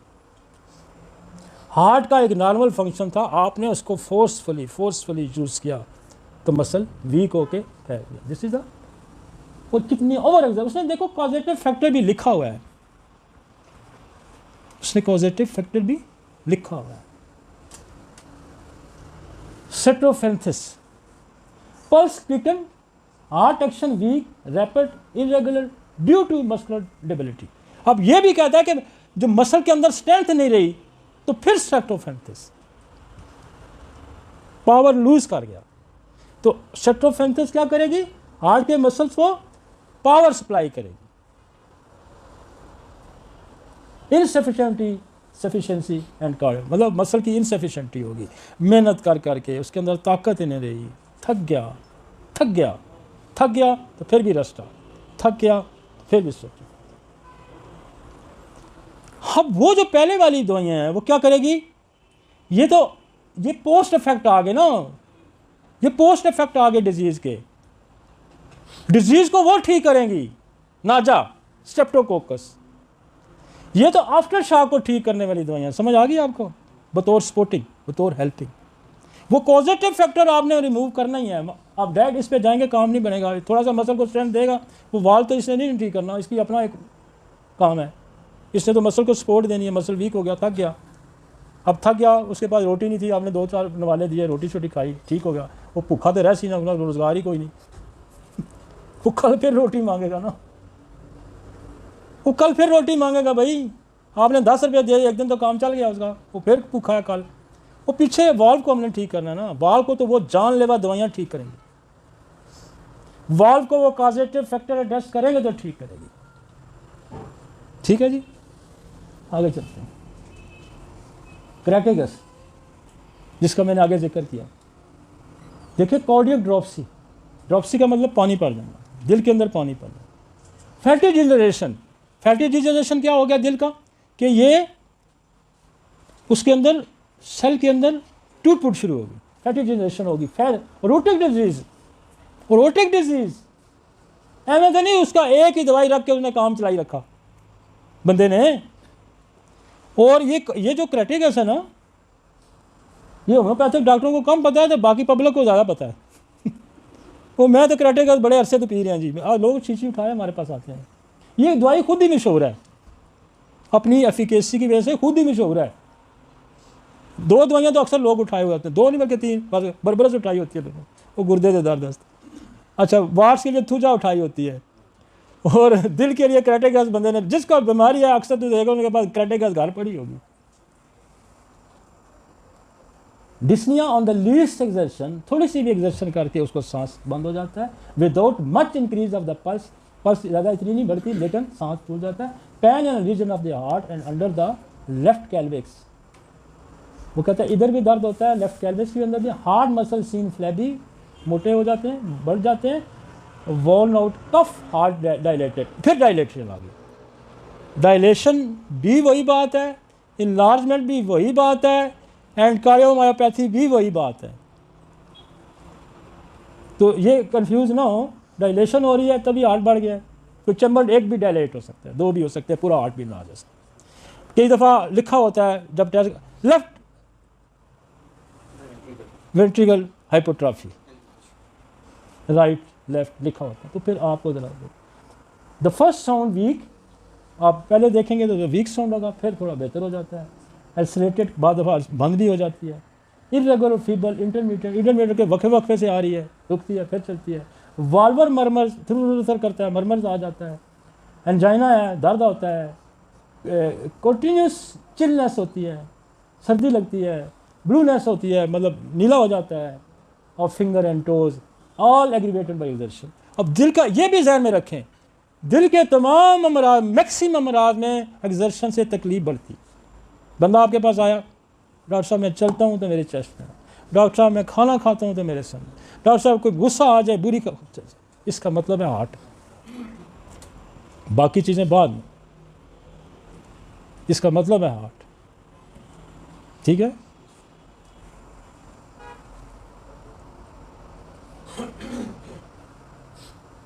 Sustain heart in the infection. फिर देखें, sustain heart in infection disease, infection disease. फिर आ गई ना बात, जैसे हमने पढ़ी थी वहाँ पे एक और दवाई मैंने देखी है, जैसे कोनियम है, कोनियम में भी लिखा हुआ है कि आफ्टर द इन्फ्लुएंजा, नज़ले के बाद कमज़ोरी जो आ जाती है उसकी भी कोनियम दवाई है। आगे चलते हैं जी। एकोनाइट, ये रेस्क्यू रेमेडी है हमारी। फ़ौरन ये पॉइजन, ऐसा पॉइजन है, ये प्लांट पॉइजन है और ये रेस्क्यू रेमेडी है। अभी पता कहता मैं मरने लगा हूँ, आप डोज देंगे 2 मिनट में, 1 मिनट में बेहतर होगा, बाद दफ़ा सेकंडों में बेहतर होता है। ये फ़ौरन बचाती है, वराइटम अल्बम फ़ौरन बचाती है, ये रेस्क्यू रेमेडीज़ है। कैक्टस फ़ौरन बचाती है। आप कैक्टस का आए, शिकंजा पड़ गया, हार्ट अटैक हो रहा होता है, शिकंजा पड़ने का मतलब है ब्लॉकेज हो गई, पकड़ा गया, आगे खून नहीं जा रहा, हार्ट जोर लगा रहा है, पकड़ा गया, यूँ स्क्वीज होगी जगह, हार्टी पे शिकंजा पड़ गया ना, नैरो थी, उस तंग जगह होगी, ग्रिप पड़ गई ना, ग्रिप पड़ गई तो फ़ौरन कैक्टस रिलीज़ करा देगी। मिनट नहीं लगता। मैं अक्सर क्लिनिकल एक्यूट केसेस हम डील करते हैं, मिनट नहीं पूरा लगता, यूँ ड्रॉप डाला, कहता हाँ रिलीज़ हो गया। क्या कमाल है। आपको सफोकेशन बंदा मगर मैं मरना, वही बचत कहता है आपको नाइट दें थोड़ी देर में, नहीं फ़ौरन वराइटमल बंद है फ़ौरन। मैं अक्सर लोगों को कहता हूँ कि आपके पास जो घरों में ये दवाइयाँ होनी, ये दवाइयाँ तो 2 लाजमी होनी चाहिए। इसी तो मैं बताया, एक औरत कहती मेरे खामन को हार्ट अटैक हुआ है, तो उन्होंने कहा ये बड़ा सीवियर हार्ट है, बच्चा कैसे था? उसने कहा जी हमारे पास 2 होम्योपैथिक दवाइयाँ गाल पड़ी थी, हमने थोड़ी थोड़ी देर बाद दी बता बस। तो ये रेस्क्यू रेमेडी जो है, ये आपको ऐसा हो जाता है तो वराइटमल फ़ौरन काम करेगी। बुखार बच्चे को किसी को हो जाता है, फ़ौरन कोई गम फिक्र की, फ़ौरन अटैक हो जाता है, कनेक्ट करती है। तो this is the rescue remedy. Palpitation with anxiety, क्योंकि ये भी पॉइजन है और ये शॉर्ट एक्टिंग पॉइजन है, शॉर्ट एक्टिंग पॉइजन है, फौरी असर करने वाला, एक्यूट, फ़ौरन। Tingling of finger, pulse full, heart tense and bounded, sometime intermediate temporal and carotid arteries, carotid ये ऊपर जो आर्टिज आ रही है, फेल्ट व्हेन सिटिंग। तो ये आपकी इमरजेंसी दवाइयों में इसका शुमार होता है। किसी को भी दिल का अटैक हो रहा हो, कोई सफोकेशन हो रही हो, मौत नज़र आ रही हो, तो ये फ़ौरन एकोनाइट काम करेगी। और वराइटम अल्बम जो है वो तो बिल्कुल वो पिक्चर देती है ना, जो जिसपे ठंडे पसीने आ जाते हैं, बॉडी कोल्ड हो जाती है। और मैं आपको बताऊं कि क्या इस दवाई ने पिछले 25-30 साल में हमारा बड़ा साथ दिया और हमने बेशुमार केसेस इसको यूँ मिनटों में निकाले, यूँ मिनटों में। मेरा क्लिनिक पीछे होता था, मेरे क्लिनिक के सीढ़ियों के नीचे बंदे को अटैक हुआ और मैं ऊपर से भाग के आया। उन्होंने कहा हम इसको फलां अस्पताल में ले जाते हैं। मैं कहा यार 2 मिनट सब्र करो, ये अस्पताल तक बचता नहीं है, 2 मिनट सब्र। मैंने कहा ये बेहतर हो जाएगा तो फिर आप उसको लें। उसको अटैक हुआ उस वक्त और मैंने एकोनाइट डाली, 2-3 मिनट नहीं संभला, 2 मिनट में मैंने 1 मिनट के अंदर मैंने वराइटमल दी। बंदे ने कहा होश में के पसीने गया, कहता हाँ बच गया। बंदे के अल्फाज से बच, मैं कहा यार आप ले जाओ उसे, इस तरह की दूँगा, अब ले जाओ। मेरे पास एक्यूट इमरजेंसी आती है, हम कहते हैं भाई ठहरो ज़रा, वाइकीन शोर करते रहते हैं, मैं क्या बच जाएगा फिर ले जाना। तो ये बड़े वेपन है इंसान के। Palpitation with anxiety, rapid audible respiration, was व ऑडियोबल साउंड आ रही है, pulse irregular, feeble, tobacco heart, जो तंबाकू हार्ट भी किताबों में लिखा होता है, वो जो लोग तंबाकू को इस्तेमाल करने वाले उनका हार्ट बहुत वीक हो जाता है। Intermediate action of the heart in the feeble person with some hepatic obstruction, one of the best all stimulant in homeopathic doses, one of the best. कि मैंने नहीं लिखा हो भाई, कि मैं कोई अपनी बातें आपको सुना रहा हूँ, मैंने कहा था ये मौजूद है, मैंने पढ़ा है, मैंने इनको इस्तेमाल रेफरेंस में आपको इसलिए दे रहा हूँ कि मेरी बात का असर हो ना हो, ये अथॉरिटीज़ की बात है। ये मैंने नहीं लिखा, ये अथॉरिटीज़ ने लिखा हुआ है। बड़े बड़े पैगंबरों ने भी अपने से पहले पैगंबरों के और वाक़यात के हवाले दिए हैं। आप कुरान पाक को भी उठा के पढ़े ना, तो यूनुस अलैहिस्सलाम का किस्सा, हज़रत इब्राहीम का किस्सा, फ़लाँ का किस्सा, फ़लाँ की लूत अलैहिस्सलाम। तो इससे बंदा छोटा नहीं होता। दिस इज़ द आपकी लॉजिक, मंतब का एक सबूत आपको चाहिए। मेरी क्लिनिकल प्रैक्टिस से सारे लोग ना, मैं इसको रिजेम्बलेंस में इसको मिला रहा हूँ कि यार वो पैथोफिजियोलॉजी भी देखो डिजीज़ की, आप दवाई की भी पैथोफिजियोलॉजी देखो, तो होम्योपैथी क्या करती है, दोनों को मैच करो, दोनों को मैच। मैं तो आपको याद करा रहा हूँ कि ये आप पढ़ें, ये मैंने इस्तेमाल किए हैं, इससे मुझे ये रिज़ल्ट मिले हुए हैं। और ये मैं नहीं कह रहा, हनीमन आप ऑर्गेनाइज पढ़े ना, तो आपने पहले कई डॉक्टरों को कोट करता है, ये फ़लाँ डॉक्टर ने कहा यूँ होता है, फ़लाँ डॉक्टर ने कहा यूँ होता है। हनीमन खुद बड़ा कहते हैं मैं कहूँ जो ठीक है, और रसूल पाक कहते हैं मैंने जो कहा था ठीक है था। उन्होंने कहा मैं आपको पता है कि मैं सच बोलता हूँ, मैं अमानतदार हूँ, मैं दयानतदार हूँ। तो अपनी और मेरी ईमानदारी दारी की बात तो इतनी है ना कि मैं पिछले 25-30 साल से 250-300-400 मरीज़ देख रहा हूँ। तो वैसे तो मेरे कोई रिश्तेदार थोड़े हैं, सका भाई नहीं आता आपके पास दवाई लेने। तो मेरी तो प्रैक्टिस भी आपके सामने है। अगर मैं कोई जादू टूना तो मेरे पास है नहीं। तो लोग तो पैसे भी मतलब लोग मुतासर तो ऐसे नहीं होते ना कि मैं कोई मजमा कोई मैंने कोई मंतक लगाई है, ठीक है ना। तो लोगों को फ़ायदा होता है ना। बड़ा डॉक्टर कौन है जिसके पास मरीज़ ज़्यादा हो? गप्पों वाला तो नहीं हो सकता ना, स्पेकुलेशन वाला तो नहीं हो सकता। इसको तो सख्त कंडेम किया हुआ नहीं मैंने। ये जो दानिशवाराना गुफ्तगू होती है बगैर प्रैक्टिकल के, इससे तो बड़ा बेवकूफ़ बनाने वाला बंदा कोई नहीं होता। साइंस बिलीव करती है किस पे? प्रैक्टिस पे, सबूत चाहती है। तो सबूत तो यही है कि मैं जो बात करूं मैं अपने क्लिनिकल एक्सपीरियंस के बलबूते पे बात करूं, बगैर ना मेरे पास तो पेशेंट ही कोई ना होता, सिर्फ बातें करने में। दुनिया में बड़ा मसला ये है, जो बोलना अच्छा जानते हैं उनके पास मरीज़ नहीं है, जिनके पास मरीज़ है वो बोलना अच्छा जानते ही नहीं है तो या चाहते नहीं। दो वजूहत होती हैं कि या तो वो चाहते नहीं है कि बोलें, तो या उनको बोलना ही नहीं आता। तो ये एक्सप्रेस आपका प्रैक्टिस भी हो, फिर एक्सप्रेस को उस नॉलेज का फ़ायदा होता है। ठीक है जी, आगे चलते हैं। कालमिया, क्या बात है, अप टू डाउन। देखिए मैं आपको कालमिया कहता है कि ऊपर से नीचे। तो कालमिया की बड़ी मज़े की साइंस है कि ये ऊपर से पहले ऊपर वाला जोड़ पकड़ा जाएगा, फिर नीचे फिर हार्ट में चला जाएगा। ये बिल्कुल वो जो है ना, start from the throat, kiss the joint and sit in the heart, ये कालमिया है। Weak so pulse, fluttering of the heart with anxiety palpitation, worse living forward, gout and, ये बड़ी दवाई है भाई। Rheumatic metastasis of the heart, गौर फरमाएं। What is the मेटास्टेसिक?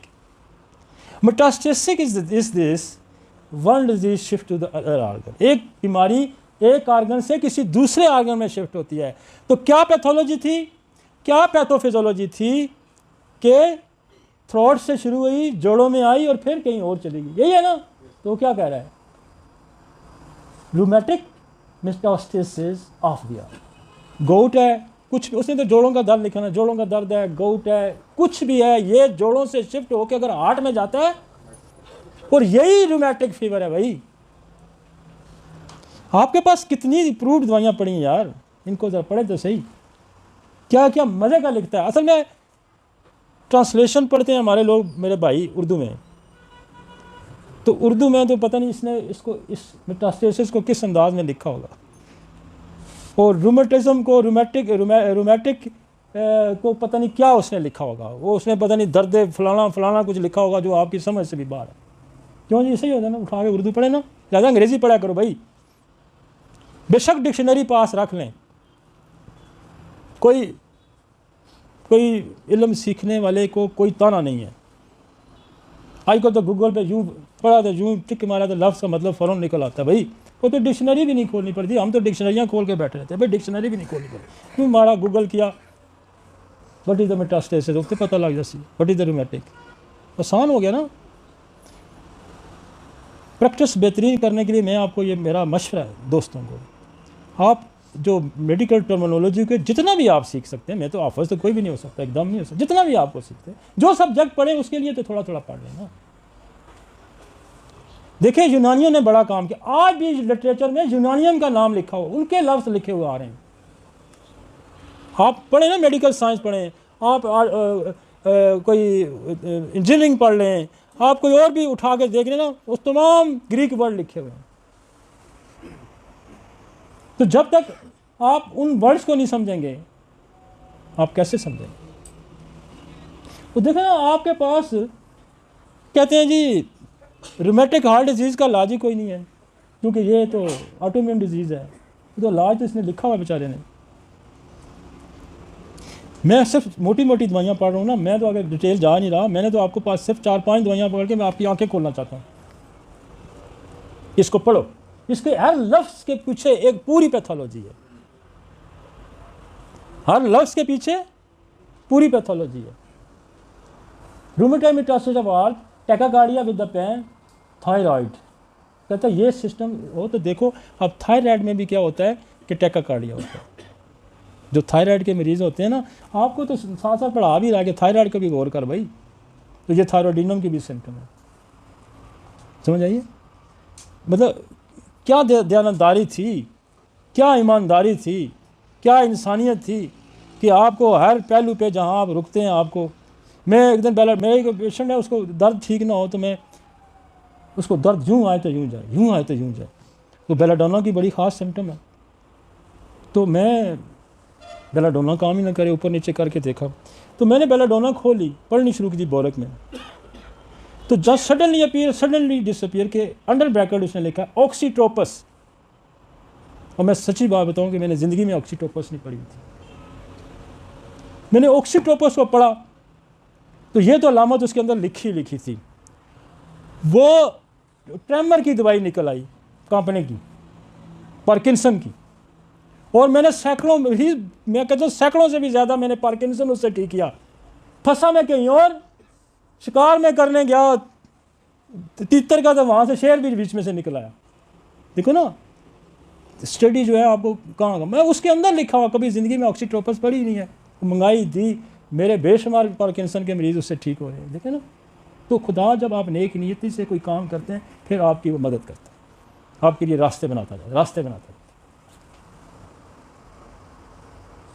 क्या लिखा है? थायराइड, थायरॉयडिनम। थायरॉयडिनम में भी भाई वो कहता है ना, जब उसने टैकाकार्डिया कहा, उन्होंने कहा इधर भी गौर कर, आप दिल के पीछे ना पढ़ो, थायराइड की वजह से भी टैकाकार्डिया होता है।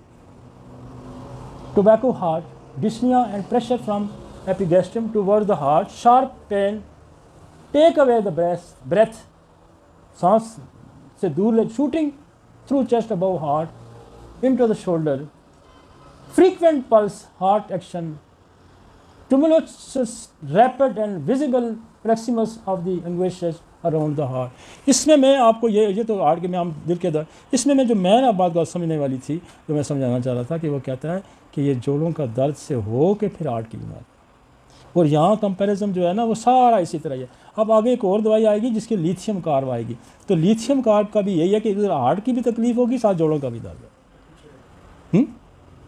तो ये कंपेयर, बेहतरीन डॉक्टर वो है जो डिफ्रेंशिएट करना जानता हो, जिसके पास एक दवाई निकले 10 दवाइयाँ उसके पास कंपैरेटिव स्टडी में पड़ी हैं, ये नहीं तो ये नहीं तो यूँ है तो यूँ, ये तो यूँ। नेक्स्ट, आगे आगे कैकिटिस। अब कैकिटिस को ज़रा पढ़ें, पहला लफ्ज़ उसने क्या लिखा, एंडोकार्डियाटिस विद द मिट्रल इनसफिशिएंसी। ये कहाँ पढ़ा था हमने? रूमेटिक हार्ट डिजीज़ में हमने पढ़ा था जी, यही पढ़ा था ना। इसकी तो दवाई भी आपके पास है। यही सेंटेंस यार, बोरक कोई और था, हार्ट की पैथोफिजियोलॉजी लिखने वाला कोई और था, और इसने कहाँ लिखा, मतलब 1900 कोई 21 में 20 में इसने किताब लिखी है। together with the violent and rapid action, at best in the insufficiency of the cardiac incompetence, कि दिल का अच्छे तरीके से इनकम्पिटेंस, सही नहीं है, काम नहीं कर रहा सही। और कैक्टस की जो एक निशानी है, ये तो कभी फेल ही नहीं होती। बंदा कह के यूँ पकड़ा गया, यूँ मुट्ठी में, जब ब्लड आगे नहीं जाएगा तो वो स्क्वीज़ हो जाएगी जगह, स्क्वीज़ यहाँ से ही कैक्टस है, एकदम खोल देगी। तो जो आपने पूरा प्रोसेस होता है ना, जो स्क्लेरोसिस, वो क्लॉक बनता है और वो फिर जगह को तंग करता है, और फिर वो तंग करता है तो आगे ब्लड फ्लो नहीं होता, तो वो स्क्वीज़ होगी, ब्लड फ्लो नहीं, जोर लगा रहा तो स्क्वीज़ होगा, बंद हो। जैसे आपने पाइप पकड़ के बंद कर दिया, आगे ब्लड ही नहीं जा रहा, पानी नहीं जा रहा, तो ये दिस इज द कैक्टस। हाँ, कहीं भी ब्लड कंजेशन हो जाती है, हम तो इसको मेंसेस के पेन में यूज़ करते हैं भाई, जहाँ वो कहती है यूँ पकड़ा जाता है, जहाँ कहीं डॉट लग गया, पकड़ा गया, कैक्टस खोल देगी। ही heart weakness of the arterial sclerosis, जहाँ जिसका मैं जिक्र, अब आ गया ना वही बात। आर्टेरियल स्क्लेरोसिस क्या होता है कि आपकी आर्टरीज के अंदर वो क्लासिफिकेशन हो के जम के आर्टरी को नैरो कर देना, तो ये उसकी भी दवाई है। आर्टेरियल स्क्लेरोसिस होगा तो खून आगे जाना बंद होगा। टोबैको हार्ट, अब टोबैको हार्ट बहुत जगह लिखा हुआ कि तंबाकू देखो पीने के कितने बुरे असरात हैं, इसमें हम टोबैको का भी इस्तेमाल करते हैं, क्योंकि गोरे अभी भी तंबाकू नहीं छोड़ रहे, दुनिया अभी भी तंबाकू नहीं छोड़ रही। Violent palpitation worse lying on the left side लेटने से दर्द तकलीफ ज़्यादा होगा पर, और ये लेफ्ट साइड लेटने से एक और भी दवाई है स्पाइजेलिया वाला भी इधर नहीं सो सकता, तो इधर सोएगा तो ठीक होगा। At approach of the menses, angina pectoris with the suffocation, cold sweat, फिर cold sweat आ गया। cold sweat कहाँ आपको मिल रहा है? आपको ब्राइटो में मिल रहा है, आपको एकोनाइट में मिल रहा है, आपको टोबैको में मिल रहा है, आपको यहाँ मिल रहा है। Cold sweat and over present iron band feeling, iron band के लोहे का शिकंजा पड़ गया है इन द एपेक्स। अब देखें कितना डीप चला गया, सिर्फ शिकंजा नहीं पड़ गया, ये छोटा शिकंजा नहीं है कि मैं इसको छुड़ा लूँगा, लोहे का शिकंजा है कि इसको मैं छुड़ा नहीं अब पा रहा, आयरन बैंड है भाई आम सा बैंड नहीं है, दवाई की डेप्थ को देखें, आम सा बैंड नहीं है, आयरन बैंड है भाई। मैं आयरन बैंड तो नहीं ना टूटता उसका शिकंजा, कोई रस्सी का शिकंजा नहीं है, कोई हाथ का शिकंजा नहीं है, जिससे तो वो कह रहा है कि आयरन बैंड, उसको ये एहसास हो रहा है कि ये शिकंजा और कोई चीज़ नहीं तोड़ सकती, that is this is the cactus. लफ्ज़ आयरन बैंड, इतनी मजीद तशरीह आपको कोई भी नहीं समझाएगा, जिस तरह से मैं आपको समझा रहा हूँ कोई भी नहीं समझाएगा कि व्हाट इज आम बैंड है, धागे का बैंड है, कपड़े का बैंड है, और यार आयरन बैंड, इसका मतलब जान बचने वाली कोई सूरत नहीं, मैं शिकंजे में आ गया, और शिकंजा बड़ा किसका, लोहे का शिकंजा।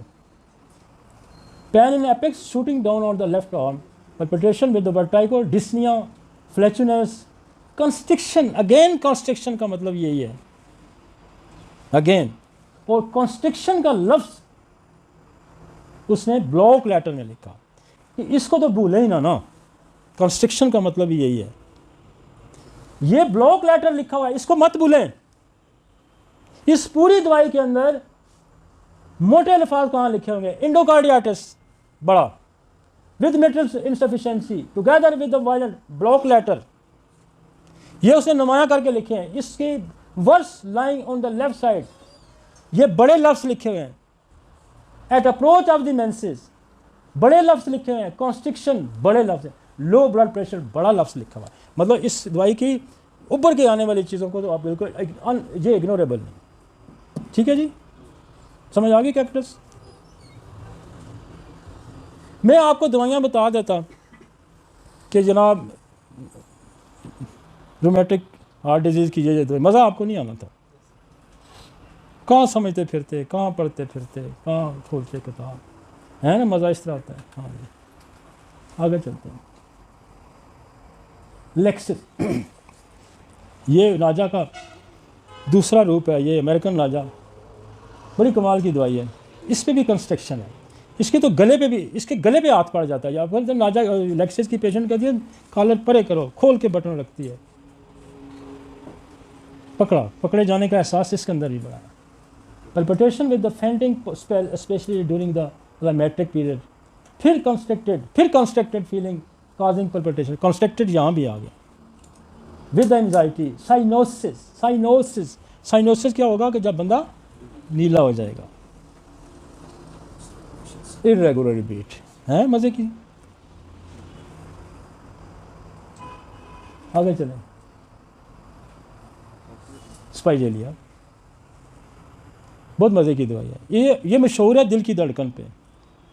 स्पाइजेलिया 3 जगहों पे बड़ी मशहूर है, एक दिल की धड़कन पे, एक पेट के कीड़ों में, और इससे हम एक और बड़ा काम लेते हैं, ये स्टेमरिंग में बड़ा अच्छा काम करती है। स्टेमरिंग जो लुकनत नहीं होती बच्चों में, क्या कमाल करती है वो लुकनत जो स्टार्ट जब बच्चा या कोई सेंटेंस शुरू करता है तो रुकता है, स्पाइजेलिया कभी फेल नहीं होती। और रेपेटरी में वही दवाई लिखी है, व्हेन स्पीच स्टार्ट स्टेमरिंग, तो कभी फेल नहीं होती। आपको 5-5 साल के केसेस हफ्ते 10 दिन में क्लियर कर देती स्पाइजेलिया। और हम इसको 3 जगहों पे 4 जगहों पे, और इसका ये न्यूरोलॉजिया है जो लेफ्ट साइड का न्यूरोलॉजिया है, इसको कहते हैं ट्राइजेमिनल न्यूरोलॉजिया। आपकी जो नर्व जो है ट्राइजेमिनल नर्व एक्सपोज जहाँ हो जाती है वहाँ भी स्पाइजेलिया, और लेफ्ट साइड पेन में बड़ा मज़े का इसका रोल है।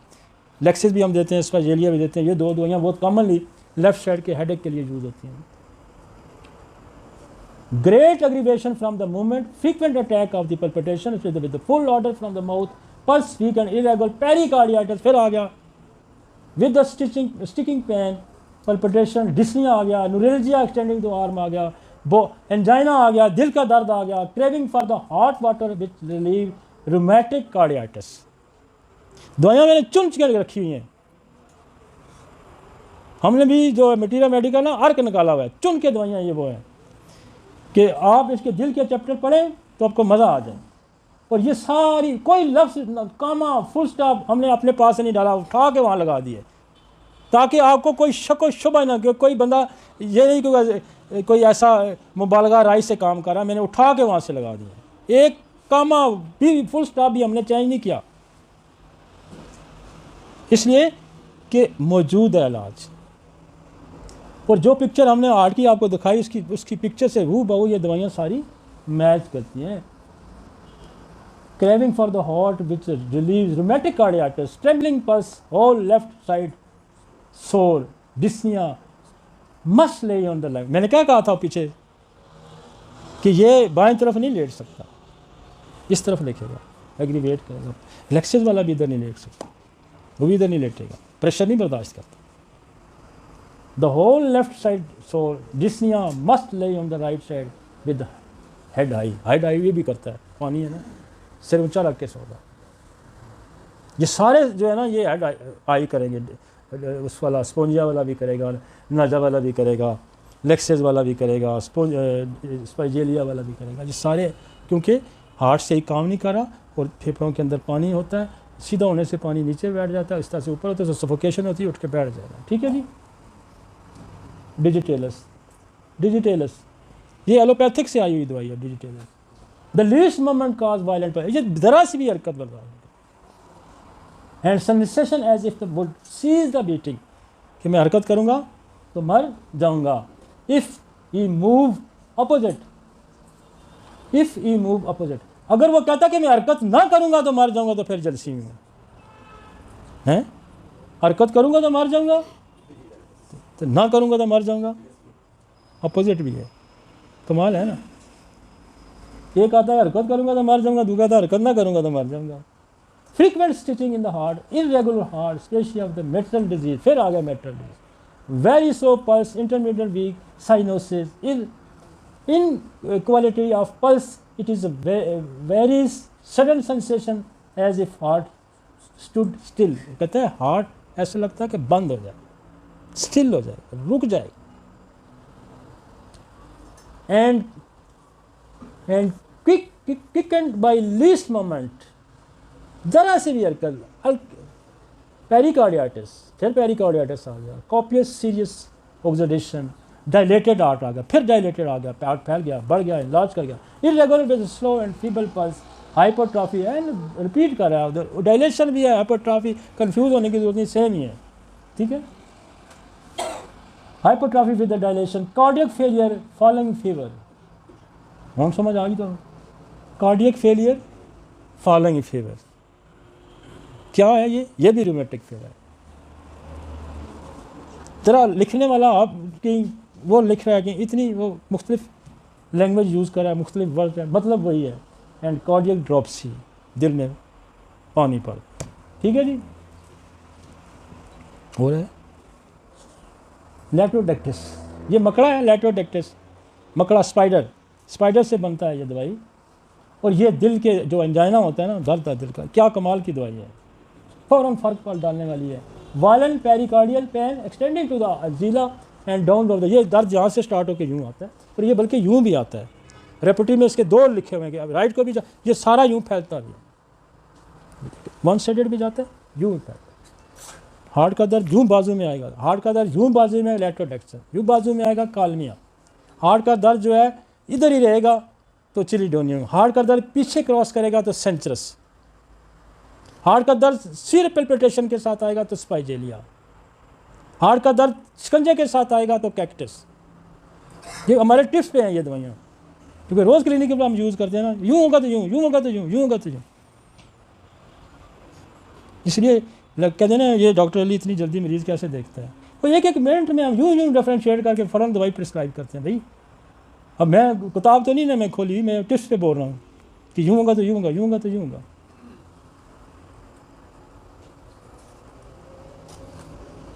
ये बड़ी यहाँ बहुत अच्छा यूज़ होती है, दर्द होगा इधर आएगा फैलेगा, और मैं ये इसको 25-30 साल से हम इसको शुरू की प्रैक्टिस में हम, क्योंकि बोरक ने जो बोरक का जो थेराप्यूटिक्स है ना, एक बोरक की रेपटी है, एक बोरक का थेराप्यूटिक्स है, मैं दो एक लाइन, उसने ये दवाई लिखी हुई है थेराप्यूटिक्स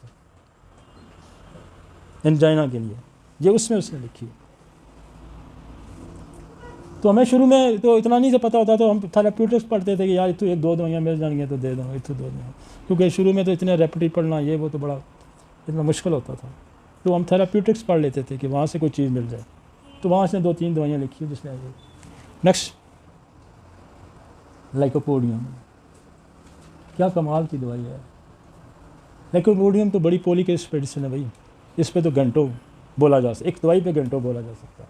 इसका मज़ा जो होता है ना, ये स्पाइजेलिया में भी है एनोरिज्म, और ये एनोरिज्म का मतलब होता है कि आर्टरी के अंदर यूँ एक गुब्बारा बन जाना, यूँ आर्टरी आ रही है यूँ फैल जाना, एनोरिज्म फैल जाना। ये आपने कई पाइप देखेंगे ना, यूँ पाइप सीधा बीच में यूँ फैला होता है पाइप, तो वो गुब्बारा सा बन जाता है, दिस इज़ द एनोरिज्म। और इसका काम ये है कि ये दवाई जो है ये हार्ट के मसल्स को जो है उसके अंदर जो सख्ती आ जाती है उसको नरम करती है। हम इसको लेक्सिस के साथ देते हैं, लाइकोलेक्सिस की बड़ी दोस्ती है, इसकी दोस्ती बड़ी दवाइयों के साथ, इसकी दोस्ती बहुत दवाइयों के साथ है, इसकी लेक्सिस के साथ बड़ी दोस्ती है, इसकी बेलाडोना लाइको, आयोडम लाइको, चेलिडोनियम लाइको, एसिडफाज लाइको, सिलीनियम लाइको, एग्नस कार्चर लाइको, लाइको की बड़ी दोस्ती है बहुत सारी दवाइयों के साथ, ये फ्रेंडली मेडिसिन है। और ये जो एनोरिज्म है ये कहता है कि ब्रेडाकार्प में भी होता है, रोटिक डिजीज़ है, और परपेट्रेशन ऑफ द नाइट है, can not lie on the left side. फिर आ गया लेफ्ट साइड की दवाइयाँ कितनी है कि दिल पे प्रेशर ही नहीं बर्दाश्त होता, ठीक हो गया जी। आगे चलेंगे, एंड है रहती है अभी, थके तो नहीं है जी, नहीं ये है एनोरिज्म, देखा है ये पेट निकला हुआ, ये दिस इज द एनोरिज्म।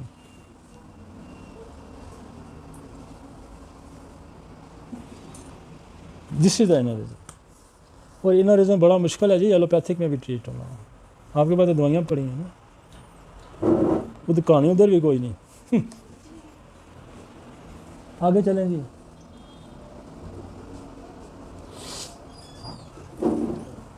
लारोसिरोसिस, ये भी बहुत बड़ी दवाई है।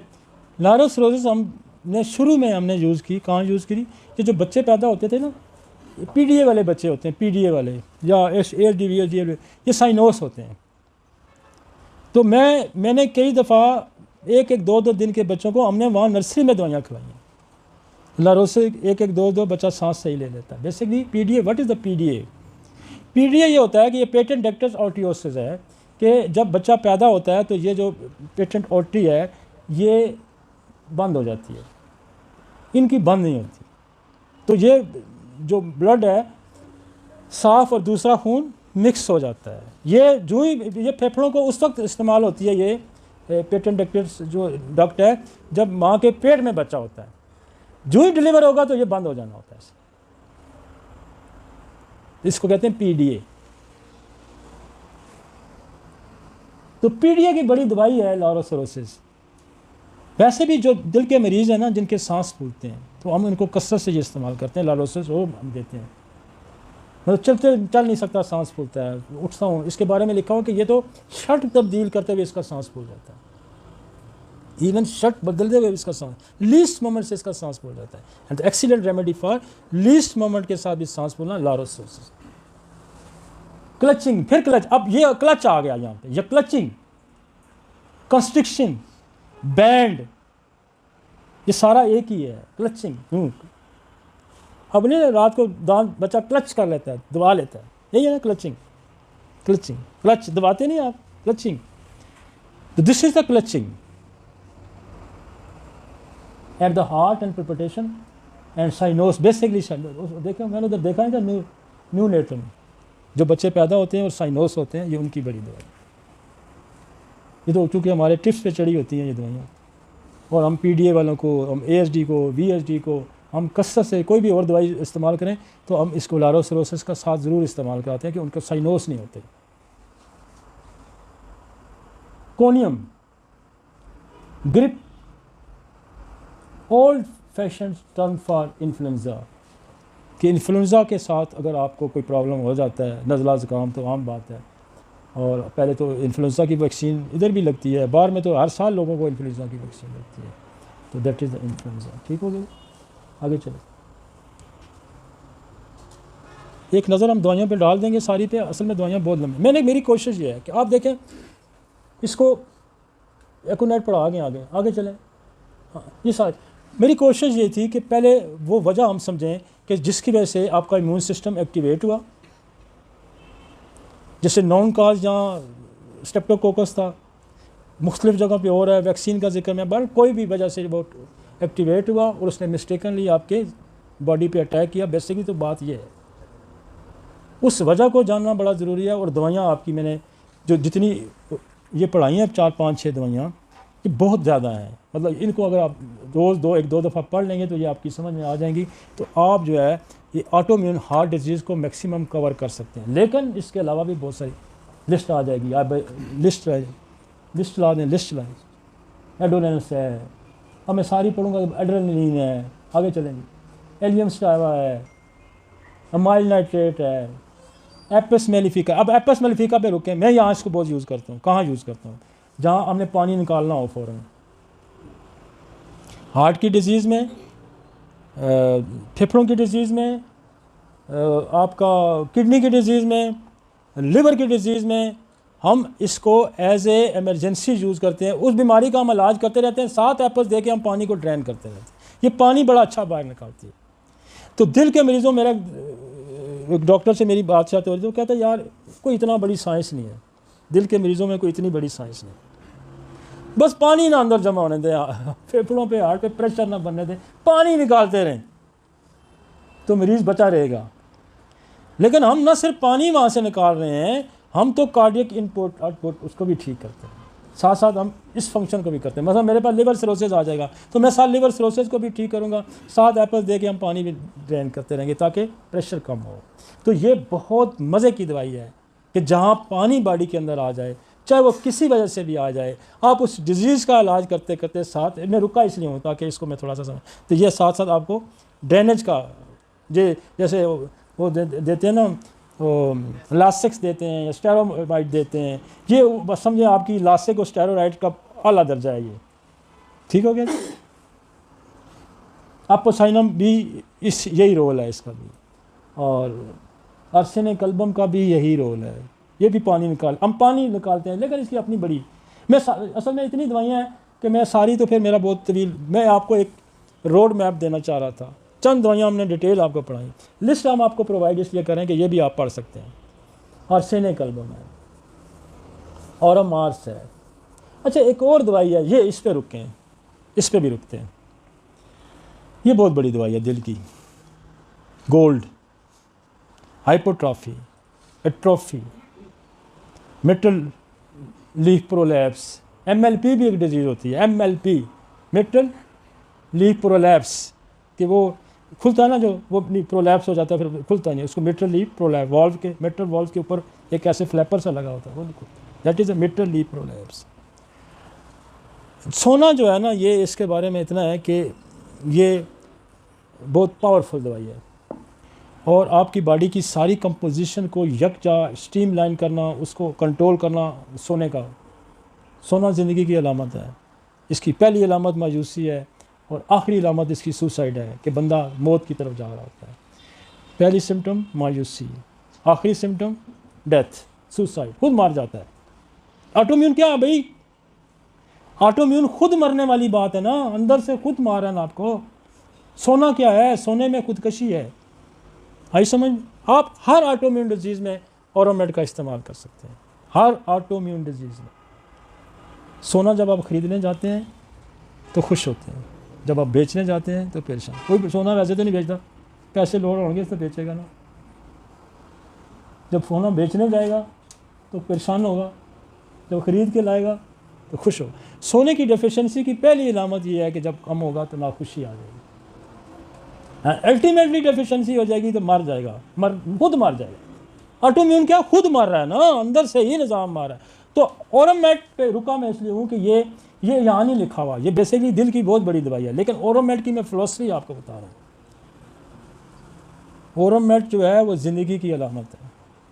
ओरोमेड की कमी, कोई तो क्या मारेगा, खुद मर जाएगा, कहता है नहीं जीना, और जीने की ज़रूरत है। ठीक है जी, ओरोमेड में मेरे बड़ा डिटेल लेक्चर्स है, लेकिन इसकी फ़िलॉसफी यहाँ आप ये समझें कि पहली अलामत मायूसी, और उसकी मैंने एक सोशल भी आपको वजह बताई कि आप सोनार के बाद देने जाते हैं तो परेशानी की हालत में देते हैं, या आपको क्राइसिस आ जाता है, यार बेचो। जब ख़रीद आते हैं तो फिर इसका मतलब है कि आपके अंदर खुशी, तो जून निकलेगा तो ना खुशी आएगा तो खुशी। लेकिन दिल की बड़ी दवाइयों में इसका शुमार होता है। हमारा एक दोस्त है, बड़े बुजुर्ग दोस्त हैं, डॉक्टर नूर मोहम्मद, कसरत से सोने का इस्तेमाल करता था दिल के बढ़ जाने में, दिल की उम्र में, और मेरे यहाँ भी इसका बहुत इस्तेमाल है, स्पेशली आर्टीरियल स्क्लेरोसिस में। ये आर्टीरियल स्क्लेरोसिस में सोना बहुत अच्छा काम करता है, और आर्टीरियल स्क्लेरोसिस में ब्राटाम्योर बहुत अच्छा काम करती है। आगे जी, वो वैसे जो दवाई मुझे मज़े की लगती है मैं इसको रोक रहा हूँ, आगे चलेंगे। ये भी वही है, आगे चलें। ब्राटाम्योर का मैंने जिक्र कर दिया, आगे चलें। बेलाडोना, दर्द आया गया, दर्द आया, जहाँ ब्लड कंजेशन आ जाएगी तो क्या होगा, ये थ्रॉबिंग पेन्स आएंगे, यूँ गया, फिर आया, फिर आया, फिर गया। सेंचरस, ये भी स्नेक है, और इसकी मैंने कहा था कि एक्सटेंडिंग टू, देखो मुझे याद है हमें, एक्सटेंडिंग टू बैक, जब दर्द आगे से पीछे को जाएगा। सीरियस बोन, मतलब बहुत सारी दवाइयाँ हमने लिखी हैं जो, ताकि मैंने छोड़ी कोई नहीं हुई, कि आप इसको पढ़ेंगे तो फिर आपको मज़ा आएगा। आगे चलते हैं जी। सेमिस होगा, गैंग बड़ी बड़ी दवाई है, और ये जोड़ों के दर्द के साथ हार्ट की पेन में बड़ा मज़े का काम करती है। और इसका पेन इलेक्ट्रिक लाइक पेन होता है, इसका पेन बिल्कुल यूँ झटके मारता है, बंदा कहता है मुझे करंट लग गया।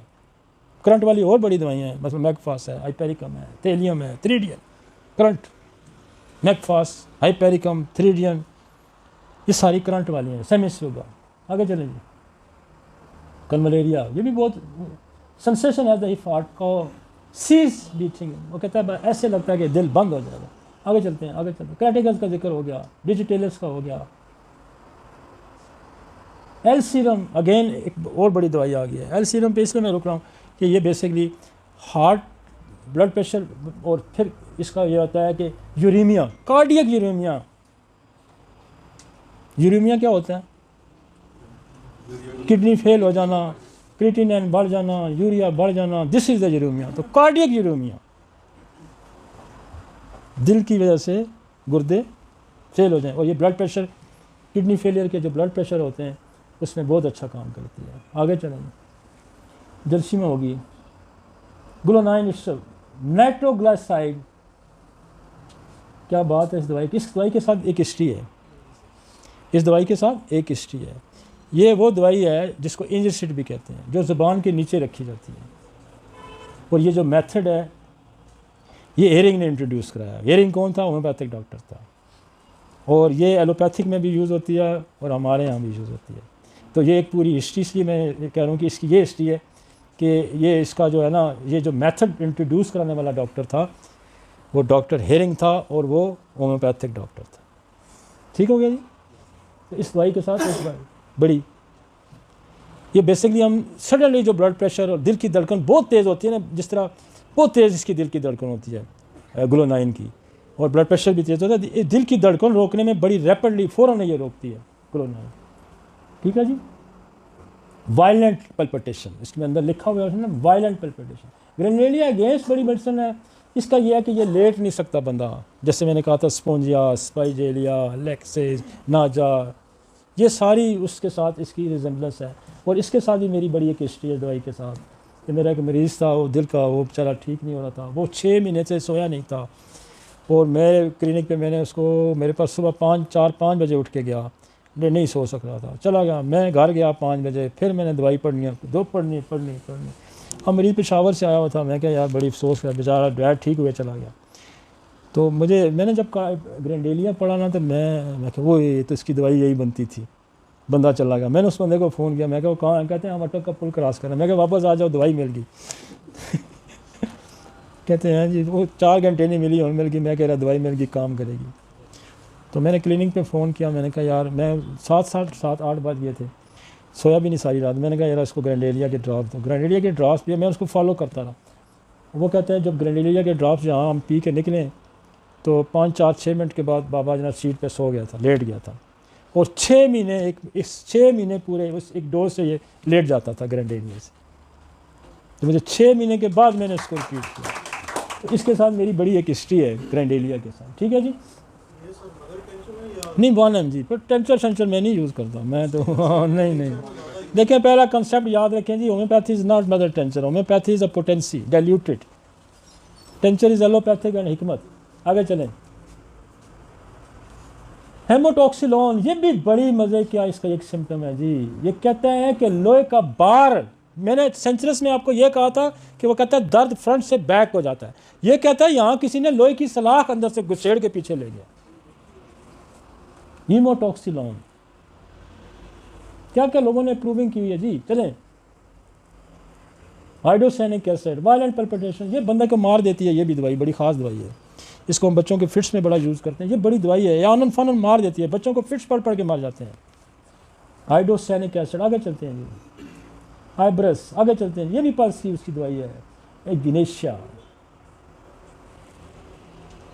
पे रुकते हैं। इग्निशिया बेसिकली आई है दिमाग से, इसके अंदर भी हार्ट के बंद होने की सिम्टम। बेसिकली डिसअपॉइंटेड दवाई है। इग्निशिया में मैं बहुत बोल रहा हूँ और इग्निशिया में बहुत इस्तेमाल है हमारे पास भी, पूरी दुनिया में अब इसका इस्तेमाल बहुत ज़्यादा है। डिसअपॉइंटमेंट ऑफ द लव, ये उल्टे काम करता है। और ये इसकी सबसे बड़ी मैंने पहचान बताई हुई लोगों की, इसकी नक टेढ़ी होती है, राइट एंड लेफ़्ट। कहीं फेंकी होगी तो कोई हिस्ट्री लेने की ज़रूरत नहीं, कुछ पूछने की ज़रूरत नहीं। मुझे 10,000 का मजमा दें, मैंने गिनती करनी है, वो सेट करके हिस्ट्रियाँ लें, सारे डिसअपॉइंटेड होंगे। The love disappointment, this is the Ignatia. ये लंबा ब्रीथ मारता है, ये उल्टे काम करता है। जहाँ इसको मतलब गले की तकलीफ़ है तो ये सॉलिड खा लेगा तो पानी नहीं पिएगा। ठीक है ना। वो इसकी बहुत सारी स्टोरियाँ, कहानियाँ मैं अक्सर बयान करता हूँ। वैसे डिसअपॉइंटमेंट और इसकी वजह से सांस का बंद हो जाना। बंदा ये कहता है कि मेरा सांस बंद हो जाएगा, दुनिया तंग हो गई है, तो दैट इज़ द इग्निशिया। आगे चलेंगे। लेक्सिस हो गया, लेटोडेक्टिस हो गया, लारस हो गया।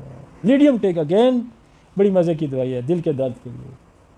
सेंसेशन ऑफ ए भी। अब देखिए यहाँ उसने लफ्ज़ कितने लफ्ज़ चेंज करके लिख रहा है। अब यहाँ लफ्ज़ उसने ड्रेस लिख लिया है। अब कहेंगे वहाँ कहीं कंस्ट्रक्शन है, कहीं बैंड है।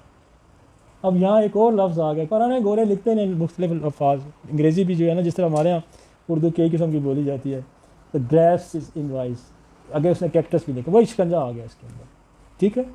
और इसका औरतों में की बड़ी दवाई है, इसका बोझ होता है नीचे को, प्रोलैप्स ऑफ यूट्रस है इसके अंदर, और ये हर वक्त उस पर निगाह रखती है। ये सपोर्ट चाहती है नीचे से, कोई ना कोई पुराने हमारे जो डॉक्टर्स हैं वो कुछ ना कुछ सपोर्ट, मतलब बल्कि एक हिंदू ने कोई लफ्ज़ बड़ा अजीब सा भी लिखा हुआ है, जिस तरह आप वो एक होता है घड़े के नीचे इनू इनू बना के, पंजाबी में कहते हैं पठवारी में, गले के घड़े के नीचे ना गोल सा बना के रिंग सा रखते हैं, रिंग रखते हैं।